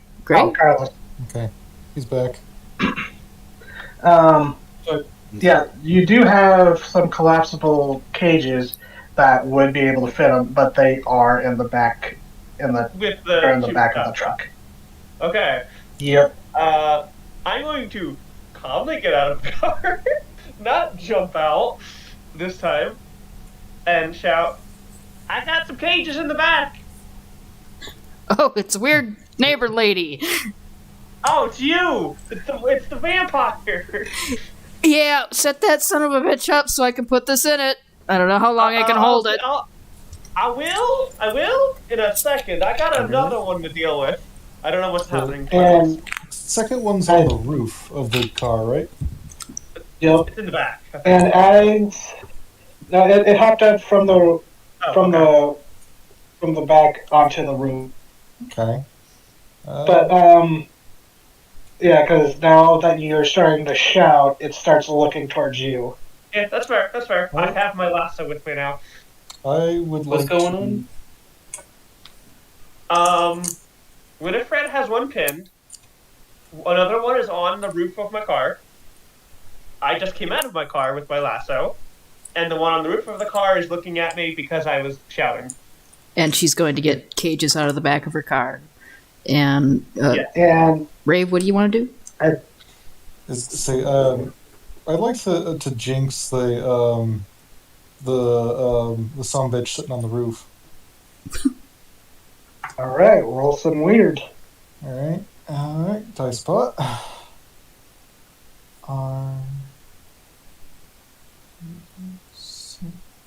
It's just like +2 is how that works. Yep. Yeah. An 8. I An believe. 8 on a jinx. I believe on a 7 through 9, hold 1. Alright, so you get one effect. What do you want to do? Interfere with the monster. Basically, it just gets in the way with whatever it's trying to do. For what happens in a game is Connor just starts coughing up a storm, and he pulls his mask aside just as if like, and he just spits out a little bit of blood, and he pops the mask back on, and just in the distance, the vampire, or not the vampire, sorry, Chupa thingy starts looking dizzy and dazed as it suddenly has essentially an ear infection. What the fuck? Ew. Like, it's just gonna fuck with its inner ear. Which I expect they really need. Yeah. Probably. This is Connor's entire deal. He fucks with people. It's fucked up. Yeah, that is fucked up. That is fucked up. And like, but to everyone else, it just looks like he had a late bout of car sickness. Yeah, you see the chupacabra just like it looks like it's tensing, like getting ready for another leap at Olivia, but it then like starts swaying like dizzy, and it's just shaking its head, and it actually slips off the roof, rolling when it hit the asphalt, and now it's just kind of standing there, dazed. So, let's see. I My think turn. Now that my internet's Yes. not fucking up on me. Carlos is gonna look to any. Fred. Yeah. Carlos is gonna look to any. He's like, do we need both of them alive? Well, I mean, Don't kill them.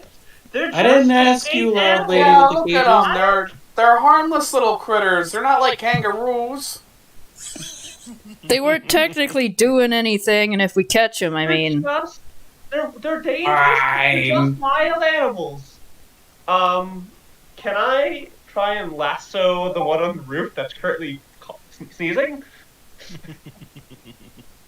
Yeah, it actually fell down off of the roof onto the ground, and it picked itself up and is just kind of standing there, wobbly, like trying to shake its head and to clear its. So yeah, lasso away, which Cool. is kick some ass. Yeah, which I'm only decent at.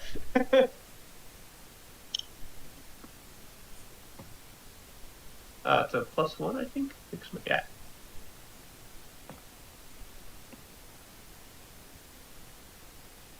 Oh, come on! Another 4? Damn. What the? All right. Olivia's gonna die. I mean, guess. do you want to use a luck already? No. I I'll can just cover get you, another Nora. scar. I can It's cover you, fine. Nora. It's I'll just get fine. another Let's see. scar. What It's if I fine. roll help out? Do it, Fred. Do it. Yes. I'm not sure what I'm gonna be helping out with, but okay, what's help out with? Oh, help out is cool. Okay, coolio, Hotman. All right, I got a -1 to that.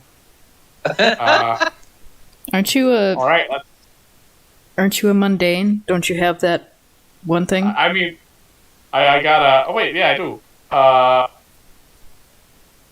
To make a help out roll, I auto succeed. Yeah, it's the power of heart. Suck it. Suck it. All right, how do Okay. you help out? The way I help out is, I guess I just sort of bum rush the thing and sort of tackle it. Maybe? Or maybe I try to Alright. bum rush her and tackle her out of the way. Yeah. Like, That feels more Okay. helpful. I'm gonna just sort of get you right out of there. God damn Oh. it. So, So- Fred Klissman showing a surprising amount of athleticism runs forward and actually managed to tug you, Olivia, out of the way as the dizzied chupacabra just leaps wildly in your direction, but he manages to pull you out of the way. Oh man, I was in track and field in high school. Whew.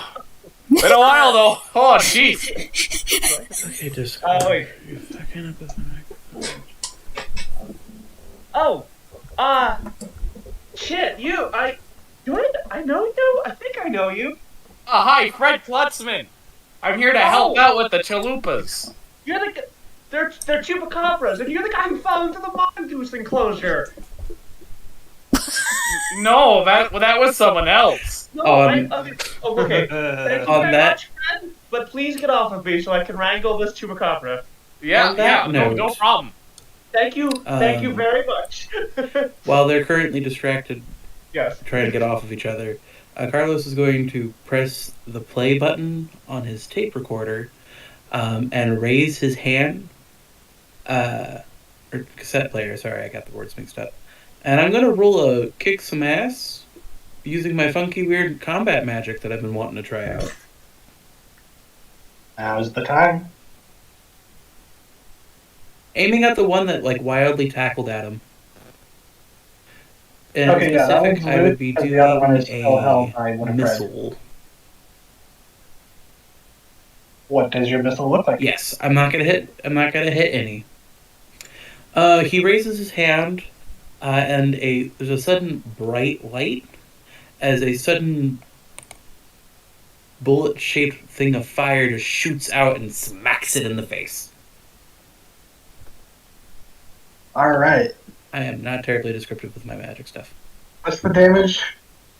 One harm, magical, far, obvious, loud. Okay, so it's like a firecracker goes off when it hits it, which just further serves to daze it as it feels like a firework went off in its face, and it's just squeals and starts scrambling around as it's rubbing at its face. Ah, shit. I'm really sorry about this little guy.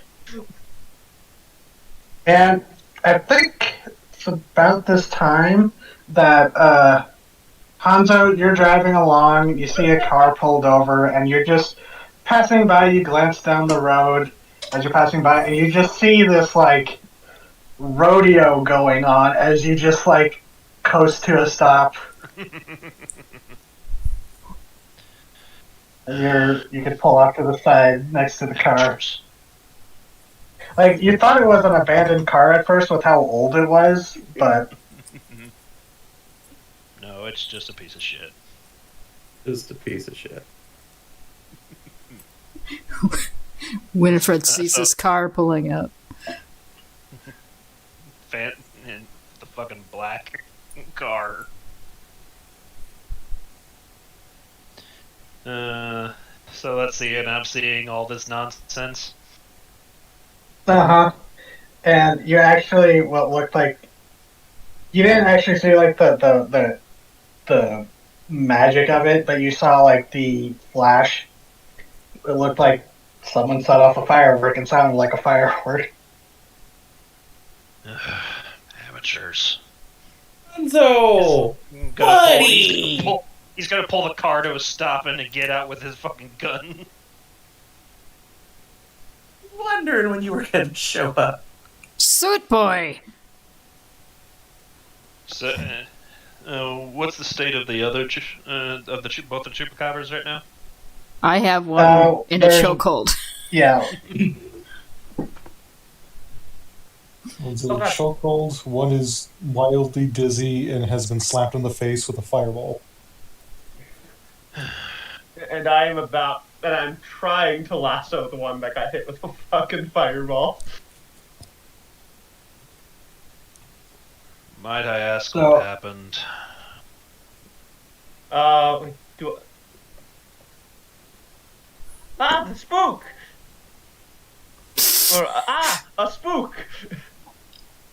So, welcome back, Shitty. To catch you up, Winifred has one of the chupacabras in a headlock, wrestling it to the ground. Carlos just threw magic at another one's face. Sounded like a firework. And Hanzo just pulled up and is assessing the scene. Okay. Tommy's just gonna hold back because it looks like these guys are trying to keep him alive, so probably not a good time to shoot him or anything. Hey, Spookman. She's got cages in the back of her car. Yeah, He's they're in gonna the go- back. They're collapsible. Yeah, he's gonna go to the back then and open it up. Okay, at the risk of killing myself, can I try and lasso?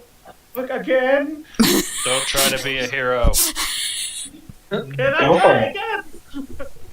Yeah. Oh my god. Oh my god. Oh, it's gonna have 7. What the fuck? I mean, that's a success. It is part. I mean, I'll take the debt. Is that full success or partial success? Partial, I It's think. like Partial. average. Partial. So for a kiss of miss, and you suffer some harm. Okay. Okay, I'm fine with that. Yeah, First scars with the for me. lasso does no harm, but you are able to restrain it in place. And you take out your lasso and you, you loop it around the chupacabra's its head as it's like wiping at where it got burned.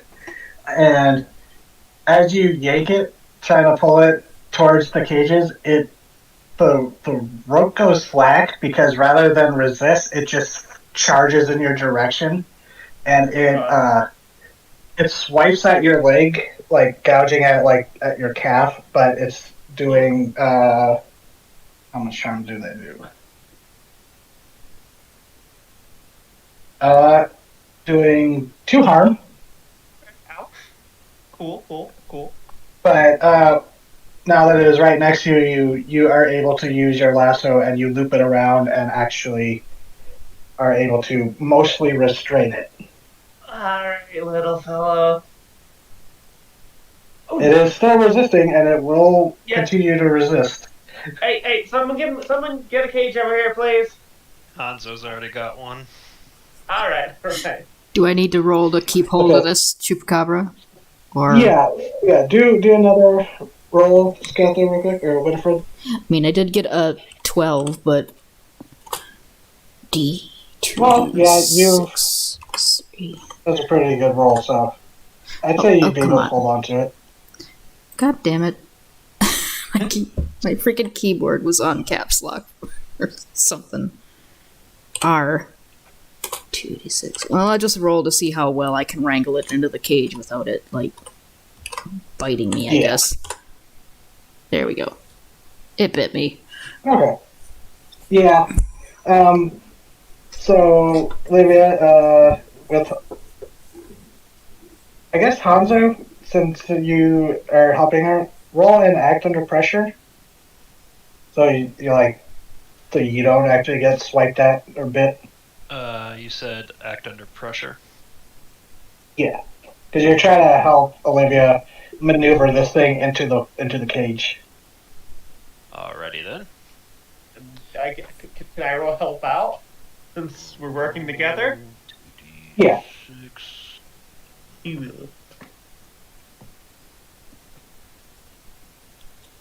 Playing loose and fast with the rules, but here we go. That's just how tabletops Oh are. god. Oh, yeah. Why did you do that twice? Okay. Wait.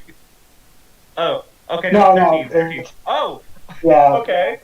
So you got a Just got 13 maximum and roll. Hanzo got a 9. So yeah, between that, the both of you, it's almost like you've both, like done this before, and you managed to wrangle this thing.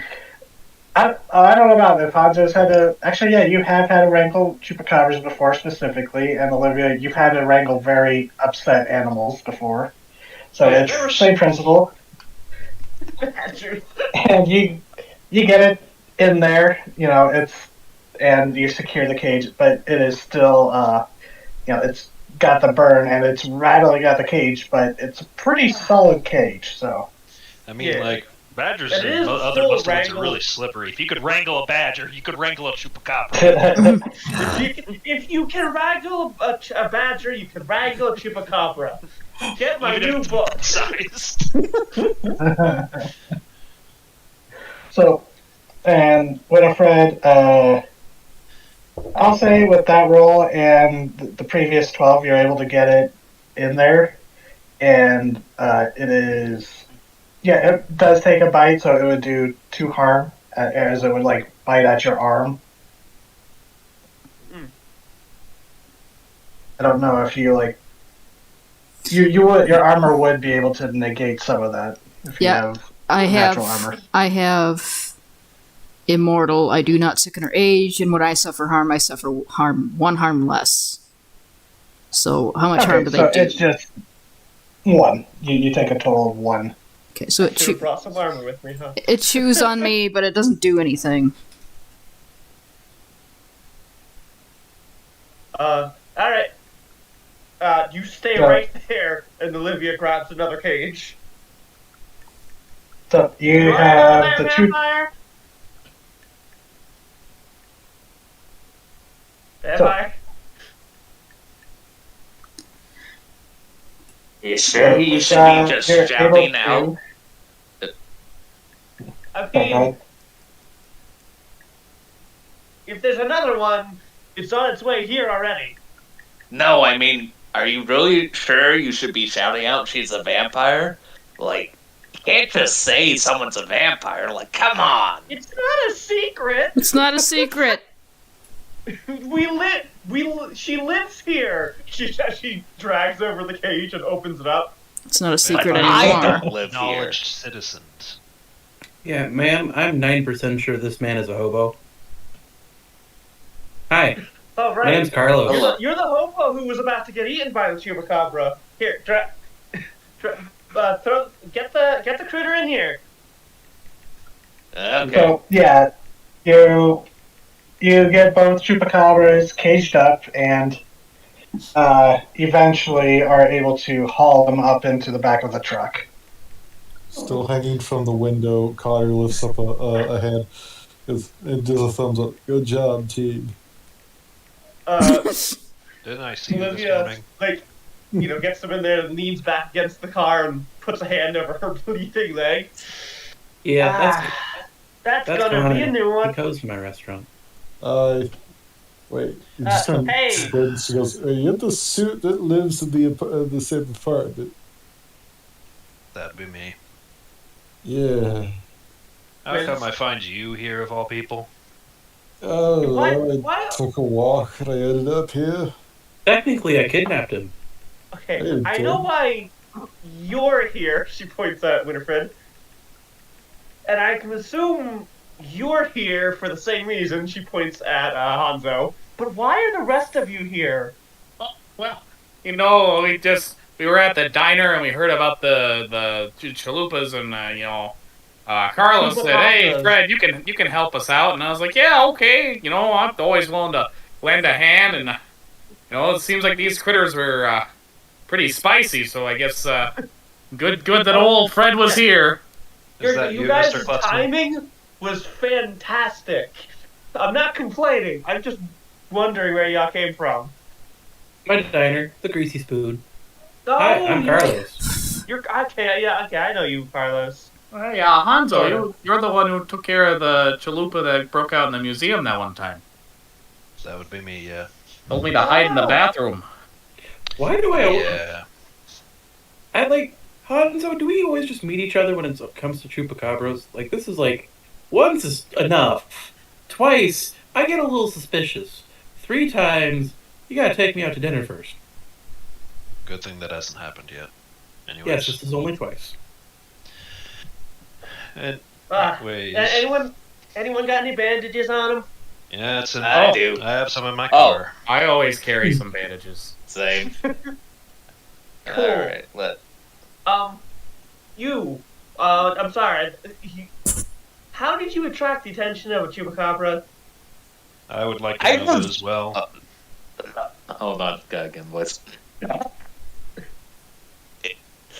I was just walking, and then all of a sudden, I hear something from the bristle. Yeah, I hear something. Then I see a hand come out, and it was like, "Oh, okay." So the bear stays still. It was like, then it looks at me, so I see the big old ears, and it's like, okay, let me just grab an air horn from my bundle just in case, and it charged at me. Yeah, They they can don't be like quite loud noises. aggressive while under stress. Ah, these poor guys. These poor little critters must have been. Just are chupacabras averse to sunlight? Oh yeah, they are not. Their eyes are just squinted completely shut. There's tears. Oh, okay. And you can actually see that their skin that's not covered in the red fur is actually starting to redden from Ooh, okay. being sitting out in the sun. Olivia grabs just a tarp and pulls it over top the cages. It just lets go of her leg of the Before you wounds do of that, the blood. Hanzo would just like to get a continues. closer look at him. And Oh, he wants to know if these look like the normal chupacabras he's dealing with, because if it's a new emergence that may deal with, I don't know, like, different colors. Well, she Okay, pulls the tarp up, but she like holds it up so you can see underneath. Yeah. She doesn't So- want them in the sun any longer than I that. guess roll a sharp. Yeah, that's what I was thinking. Because if it is a new emergence point, they may be from a different part of the superorganism and might have different markings or colors or whatever. 7. From what you can tell, you know, they look like the fairly typical chupacabra. They aren't as you would expect from one that hasn't been inside the superorganism. They are rather gaunt and skinny since their metabolism is so absurdly fast that they begin to starve if they are not feeding constantly. But they but the 7, you can't really tell if there's like any regional differences from the ones you've encountered. Mm-hmm. But you do see that you know what, I will say that with the 7 that it looks like they have some recently healing wounds that they sustained themselves. Like what looks to be like a few minor burns. And these would not be sunburns. No, these Ooh. look like you're not sure what kind of burns they are, but they are like char marks, like little focused char marks. Flamethrower. With that in mind, he's gonna pull back and it's like, these were only just reported in, but they have burn marks. Something must have done that, and I would assume Like it's a burns, not sunburn. char marks. That's different. She drops the tarp down. So, All right, now I hate to be a bother. I hate to be a bother, but can someone hand me some bandages? Oh, yeah, I here can you go. help you. I appreciate that. These ones got novelty Bob Saget quotes. Sure. Oh, All right. 90s. Sure. She takes them. Wraps up the gash on her leg. Does anyone have first aid or no? Nope. Oh shit. I do. All right. Oh. Yeah. Technically heal you with magic, but Oh, Yeah. somebody help my bleeding leg, please. Right now, I'm Okay. just good for soothing your savage soul. Hey, Hold on. hey, Words of comfort and wisdom. Fred, thanks for that back there. That chupacabra was about to maul me in the face. Yeah! Holy shit. Oh damn. Oh, hey. Pardon my French. Nice. Yeah. Actual. All right, Yeah, and that was for do-it-yourself surgery. Okay. Yep. Wow. I love that When- one. When you do quick and dirty first aid on someone, including yourself, roll plus school. On a 10 plus, it's all good. Stabilize the injury and heal one harm. Awesome. -1 harm. So you just like fucking sew my wounds back together? Like you sew them closed? Most likely, yeah. You've probably She had a just few gra- cuts in your time. Oh, shh. She like grabs something and puts it in her mouth and bites down on it as he sews her leg closed. Don't worry, I am not a professional. Leave a mark. So she just actually, bites down and nods. I was just gonna say, Connor, when you use the jinx, that same little compulsion you felt, it's not like a compulsion, but that little urging you felt, you get a little emotional sensation of amused satisfaction, but then the boredom returns. Just a little bitch. Oh, excuse But me. Wait, It's how loud fine. did you say that? It's under his breath, just in a Okay, hushed okay. tone. but you do actually hear a "excuse me" as you all turn, and it looks like a farmer, like one of the people who owns one of these paddocks, is just kind of standing there, staring wide-eyed at you all. Looks, Mexican, probably 40s. He's got a big, wide-brimmed hat on, and he's just looking at you.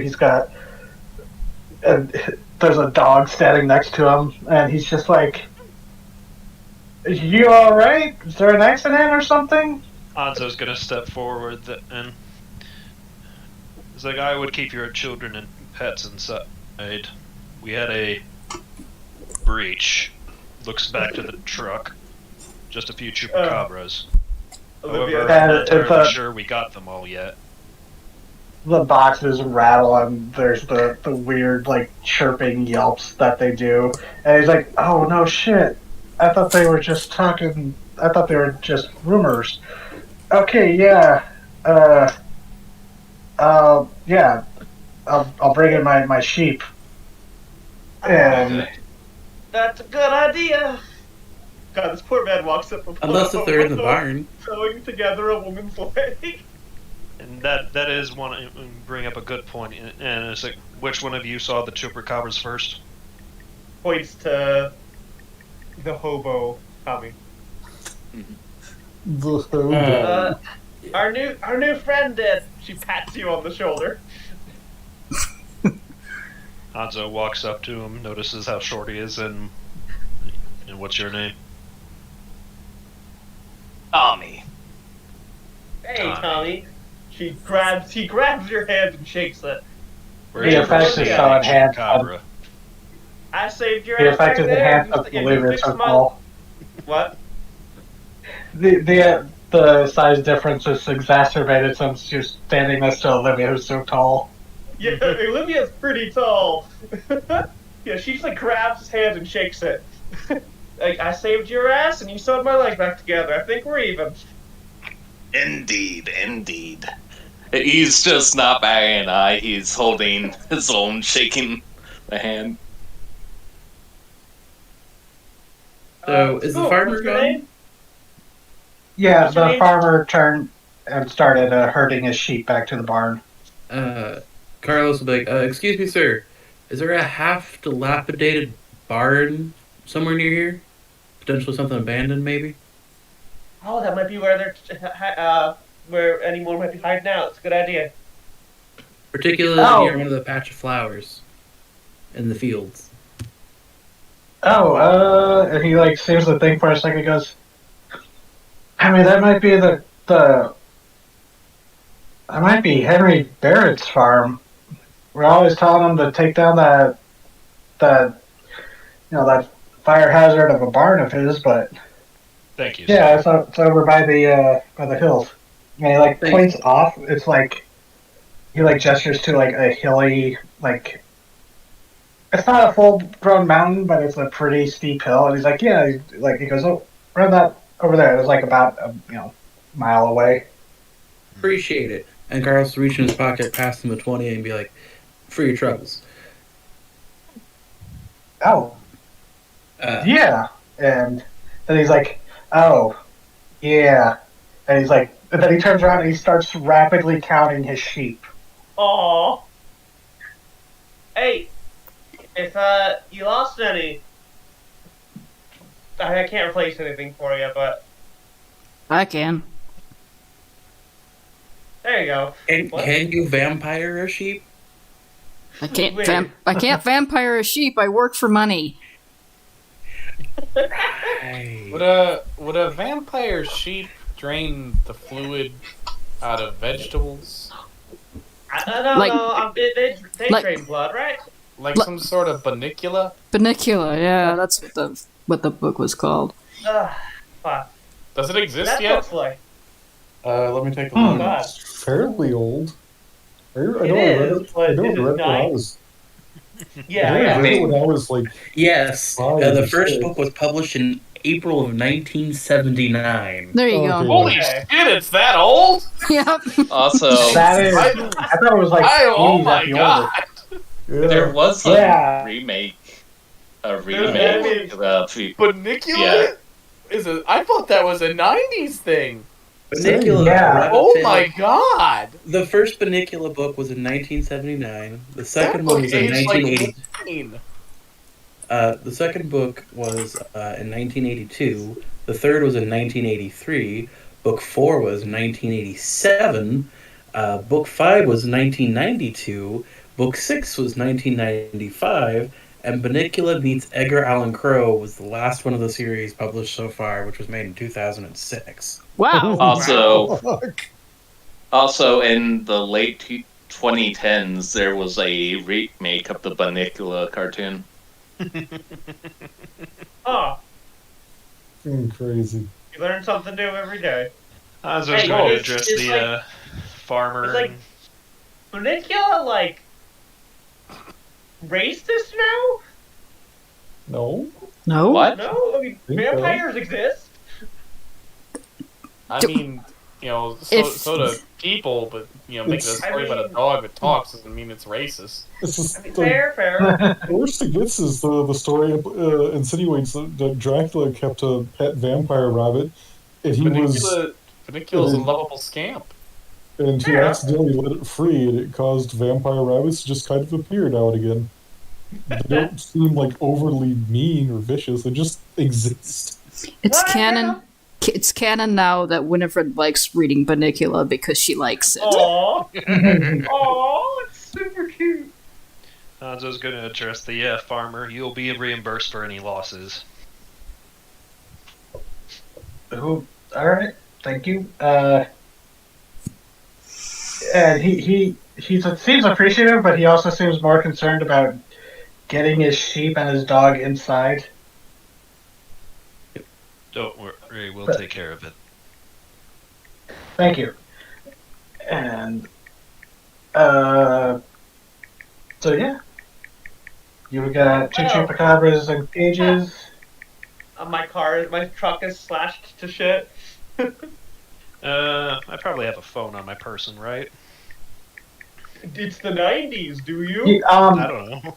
You have a car phone Oh my and god. the company car. Yeah, companies and government agents would certainly have car phones. Yeah. And I know we have somewhat more advanced technology in some departments. Fair.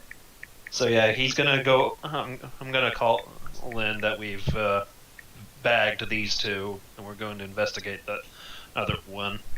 Technically, this is my job, but seeing as the rest of you are here, This is my job too, bucko. Alright, quit the nonsense. We gotta go mess with some bloodsuckers. Come It's on. not my job. I'm a janitor and a night guard. Hey. Kind of And both. sometimes you have to wear the Chewy the Chupacabra mascot costume. No, They can't fight it anymore. I lobbied successfully against that.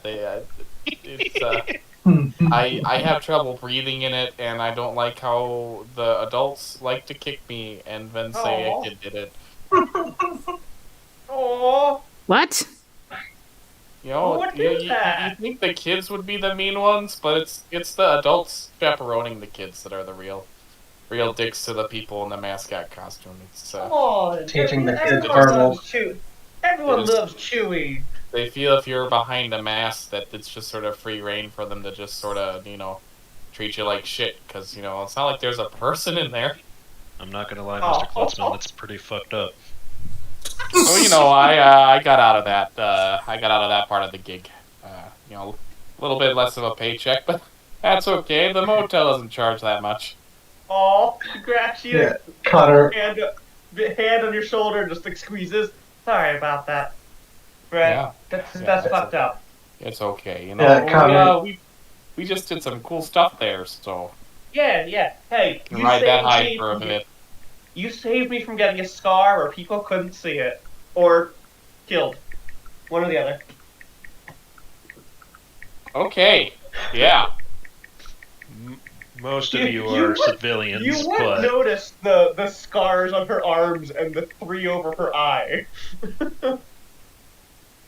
Are you okay? You seem like you've seen some business. I deal with wild animals. It happens. Fine. Okay. Just See this one's right here. She points up to her eye. Got this from Lawrence.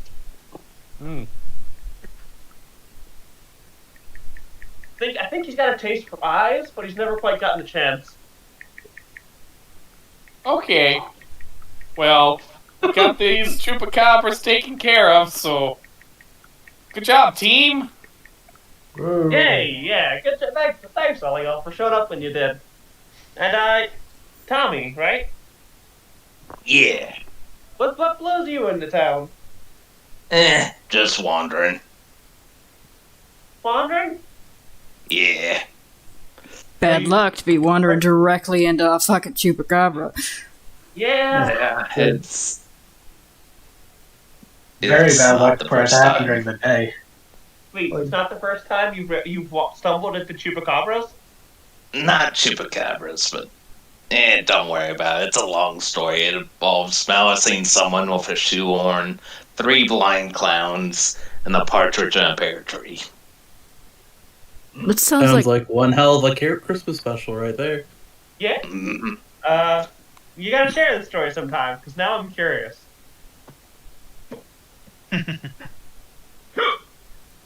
Hanzo's gonna go over to his car and call it in that they bagged 2 chupacabras and might be investigating a possible nest.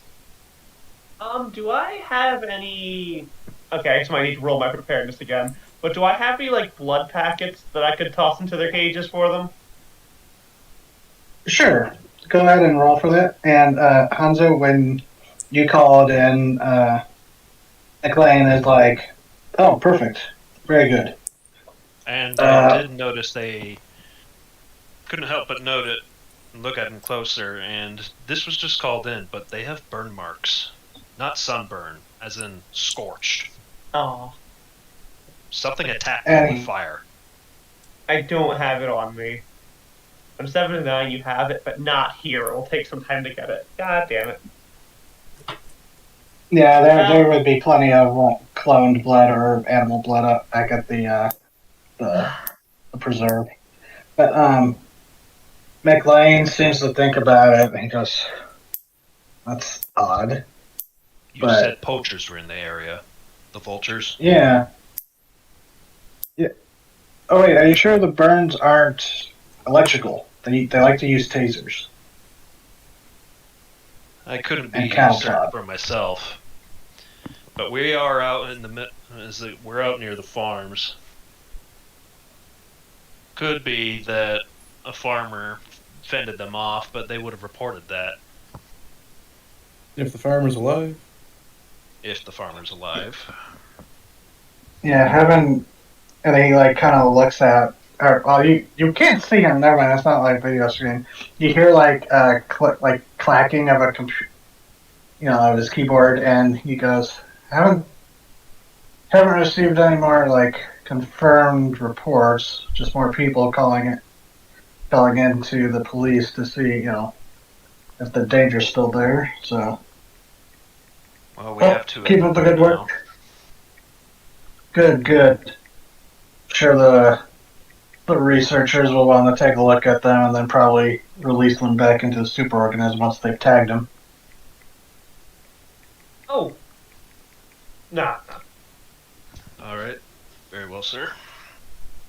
I am going to radio back to my show and let them know like that. Hey, Wrangle 2 Chupacabras, gonna check for more.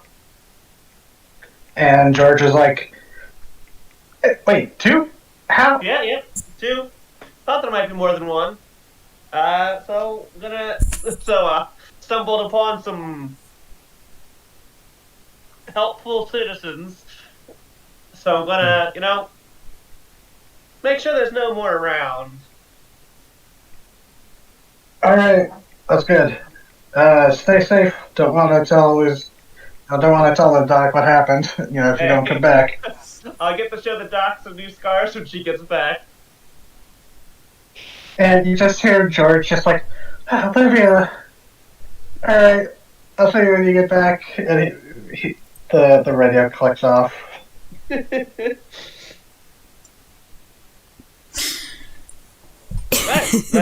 we're off then. Hey, Winifred, right? Yeah. What's up? So I'll pay you back later, but you don't happen to have any blood on you? Probably. I mean, Pat. You know how fast Chupacabra's metabolisms go. The poor things are starving in there. She pats her pockets and everything, like all the giant pockets that she's sewn into her own pants. Good. Would she have any on her, or can I roll for something to see if she does? I don't have a thing get for away it. with having. You might be able to get away with having a bottle of new blood. She pulls that out of her hoodie pocket. She goes, "This is all I got on me." I'll pay you back for this. Thank you. I don't give a shit. He takes it and, okay. I need to split this up. So I just take Well, it's a kennel, right? It's kind of like the water things, except it's just. Oh yeah. I just put. Put at it like a little hamster. Yeah, that. Oh I my do God. that for them. Oh, So that preach. fucking God. gif. Oh my god! What the fuck? Thirst is Hamster real. cheeks go down. Hamster cheeks go down to their shoulders. It's Oh ridiculous. my god! Okay, well I do that for these two chupacabras because their metabolism's crazy. I'm just imagining them doing it full Yeah. cheek. Listen, the design is really good and very good for the horror, but also it's bat-like, so I can't help but look at it and go, "Aww." Yeah, that was a difficult part. My friend said when he was doing it. They're good horror designs, but also bats. But Yeah. so Sorry. yeah, they are very. Oh no problem. They are very grateful for the new blood, and they slurp it down pretty quickly. Yeah. Maybe I should have used a better term, but so when you want the drink, What? what Shaggy said. Oh. Wait, so you were trying to say something to me earlier. What was it? Oh, it was a joke about the Chewie costume. They never asked you because they didn't want to, because you sound so sick. They're like, yeah, we're not going to force you into that. No, come on, they won't give a shit. What they don't want to do is they don't want to measure up to health and safety regulations to clean the damn Yeah. thing every time. I was gonna say, Yeah, we got that's from that. They don't give a the fuck. decon is a little intense. Get in the suit, dance, monkey dance. If you come out of there just coughing and sneezing up a storm, they go, you're gonna have to clean that, or somebody else is gonna get sick. Fuck. I don't want to do that.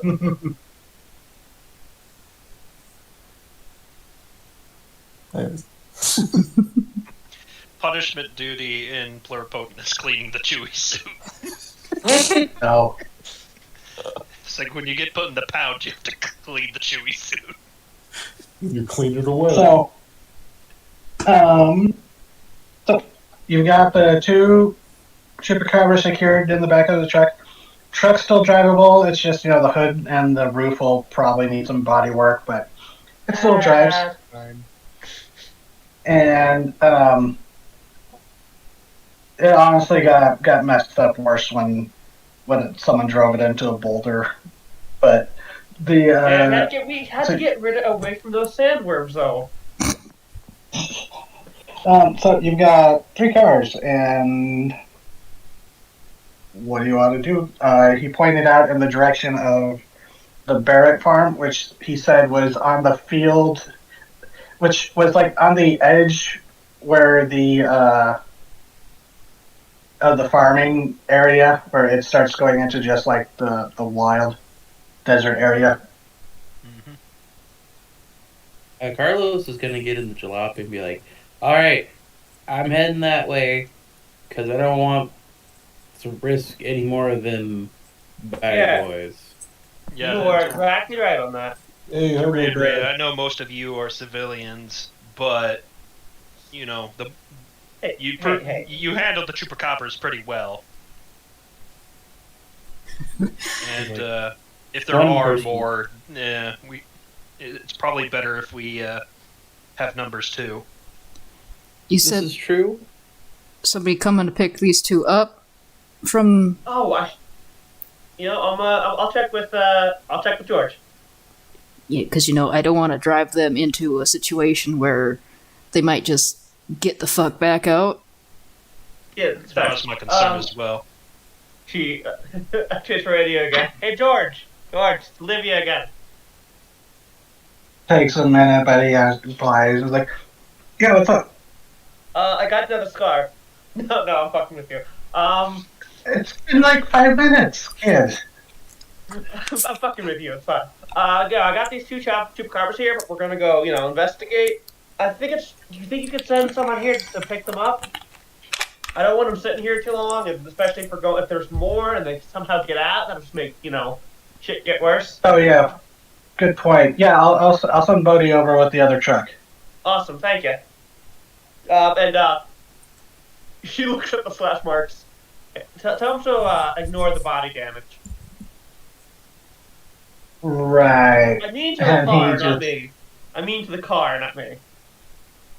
Oh, okay. Yeah, we can buff something out of that better than, stitching something up. Don't worry, I'm already stitched up. It's fine. And he's like, "I'm not going to ask why you stitched yourself up, but just stay safe, kid." And the radio clicks off. Kid, alright. She clicks it off. Alright, well. Let's go to this other farm. Just so we're clear with everyone. Fred Klutzman, I know you, Carlos. Madam, what's your name? Me? Pointing at Olivia. Oh, name's Olivia.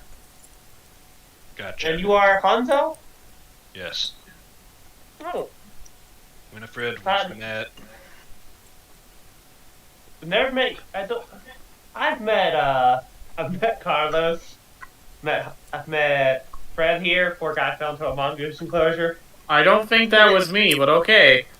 I've met everyone here, but I'm sorry. It was Fred. Okay, Fred. Yeah. That was definitely not you, Fred. I'm sorry. I'm getting you confused with someone else. Yes, thank you. Jesus Christ. Wait. I know you, Connor, and points at Tommy. Thomas Tassel, you said, right? You work for the museum, don't you? I work for her opponent. Not you. Guy Matt. Yeah. You don't remember me? You fished a No. snake out of the apartment. Yeah, that poor snake for terrorizing the thing. Terrorize another. You wake up, the sun benches around your leg, you scream. Is that what that screaming was about? Yeah. Probably. The snake was just looking for somewhere warm. Look, You had I the poor know thing that. scared. I'm You had not the poor going, thing. I'm Sorry. not going to hurt it. But if you wake up and something's wrapped around your leg and it's moving, you scream. Me and you scream. Normal people scream. He just tilts his head slowly at that. And now he's The going to vampire saying that. He's going to jinx you now. Oh my god, what? I'm sorry. I guess we're all weird. No worries, it's not gonna be anything too bad. Yeah, I know. You're fine. +2. Eat. Oh, 11. Fun. I think you get 2 effects. We're gonna do one. I'm gonna be an asshole. Let's see. Fucking list. There it is.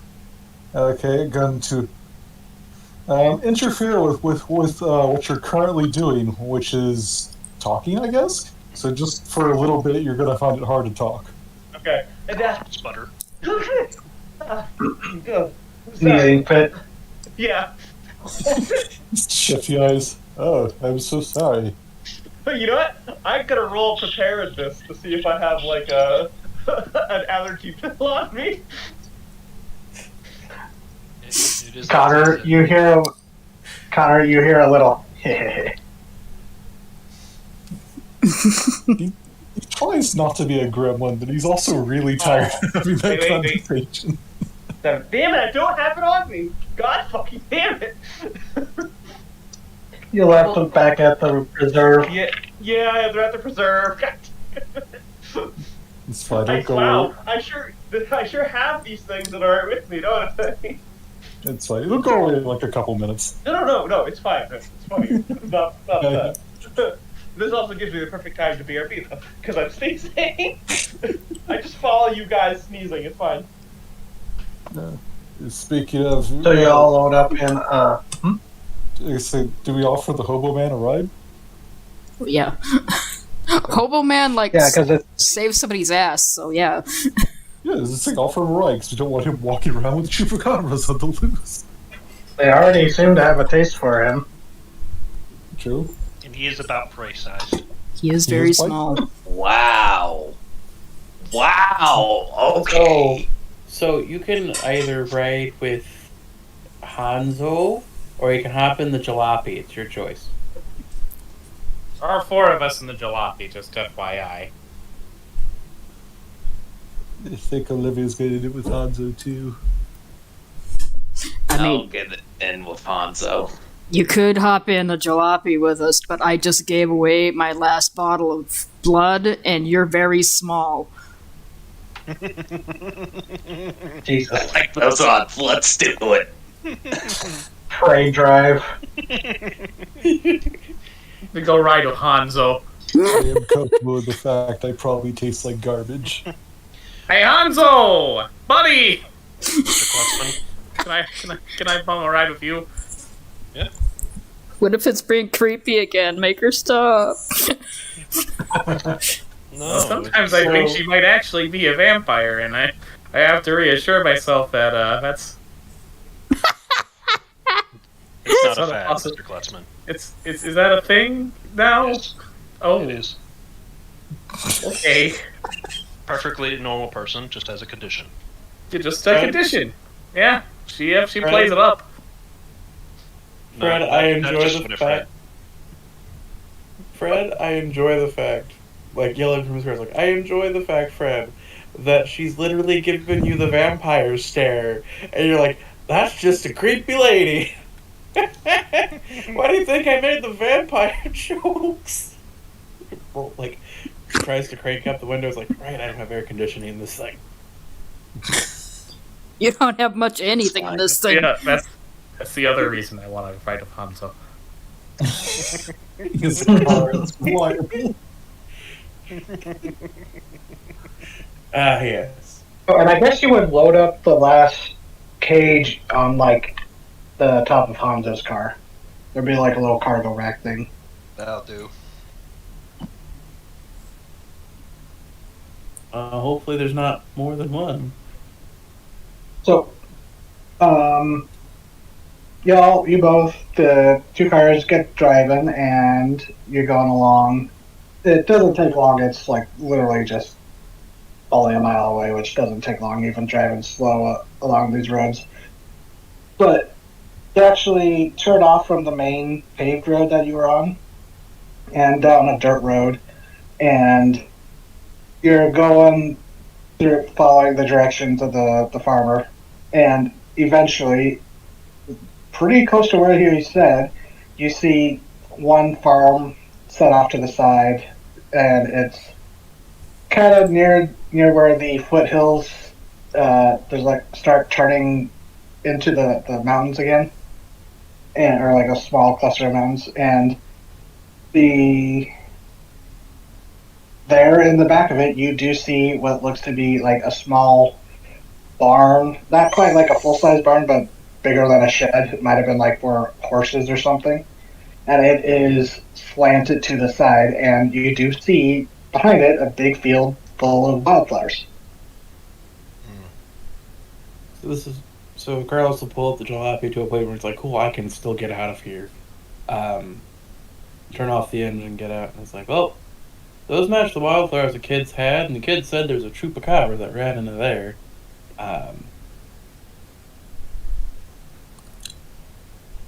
And this is the farmer said this is the nearest half dilapidated barn. It's worth a look. And you do see like a truck parked in front of the house part of the farm, the None of farmhouse. ours. No, Nope. just looks like a regular truck. The farmer's Alright, place was. It belonged to somebody, yeah. That old barn was. We should go check on them. Yeah. Because 2 chupacabras tried to attack a man by himself. Which means they know humans can be food. And that's Yep. not. Oh, and there was actually an important detail. I'm looking at my notes. There's an important detail. There is like driving through the area. You do like have to cross over like some of the irrigation ditches that do have water flowing through them. Mm-hmm. We got water here. Barn would be shelter. There's plenty of farmland nearby. Well, Hanzo's gonna get has his equipment ready. I don't imagine you're armed, Mr. Kletzman. In my pockets here, I got my Swiss Army knife. That's good. Would you like something with a little more? And if we go back to the diner, I've got that cricket bat in my car. You have your handled the gun before? Oh, gosh. No! Jeez. Oh. Woo. Hey, Fred, you want my gun? No! Cool. I'm not gonna need it. That's why I was asking. You know how many kids get shot in accidents? Oh, jeez. That's why That's I don't fair. keep them around children. What about Also- children?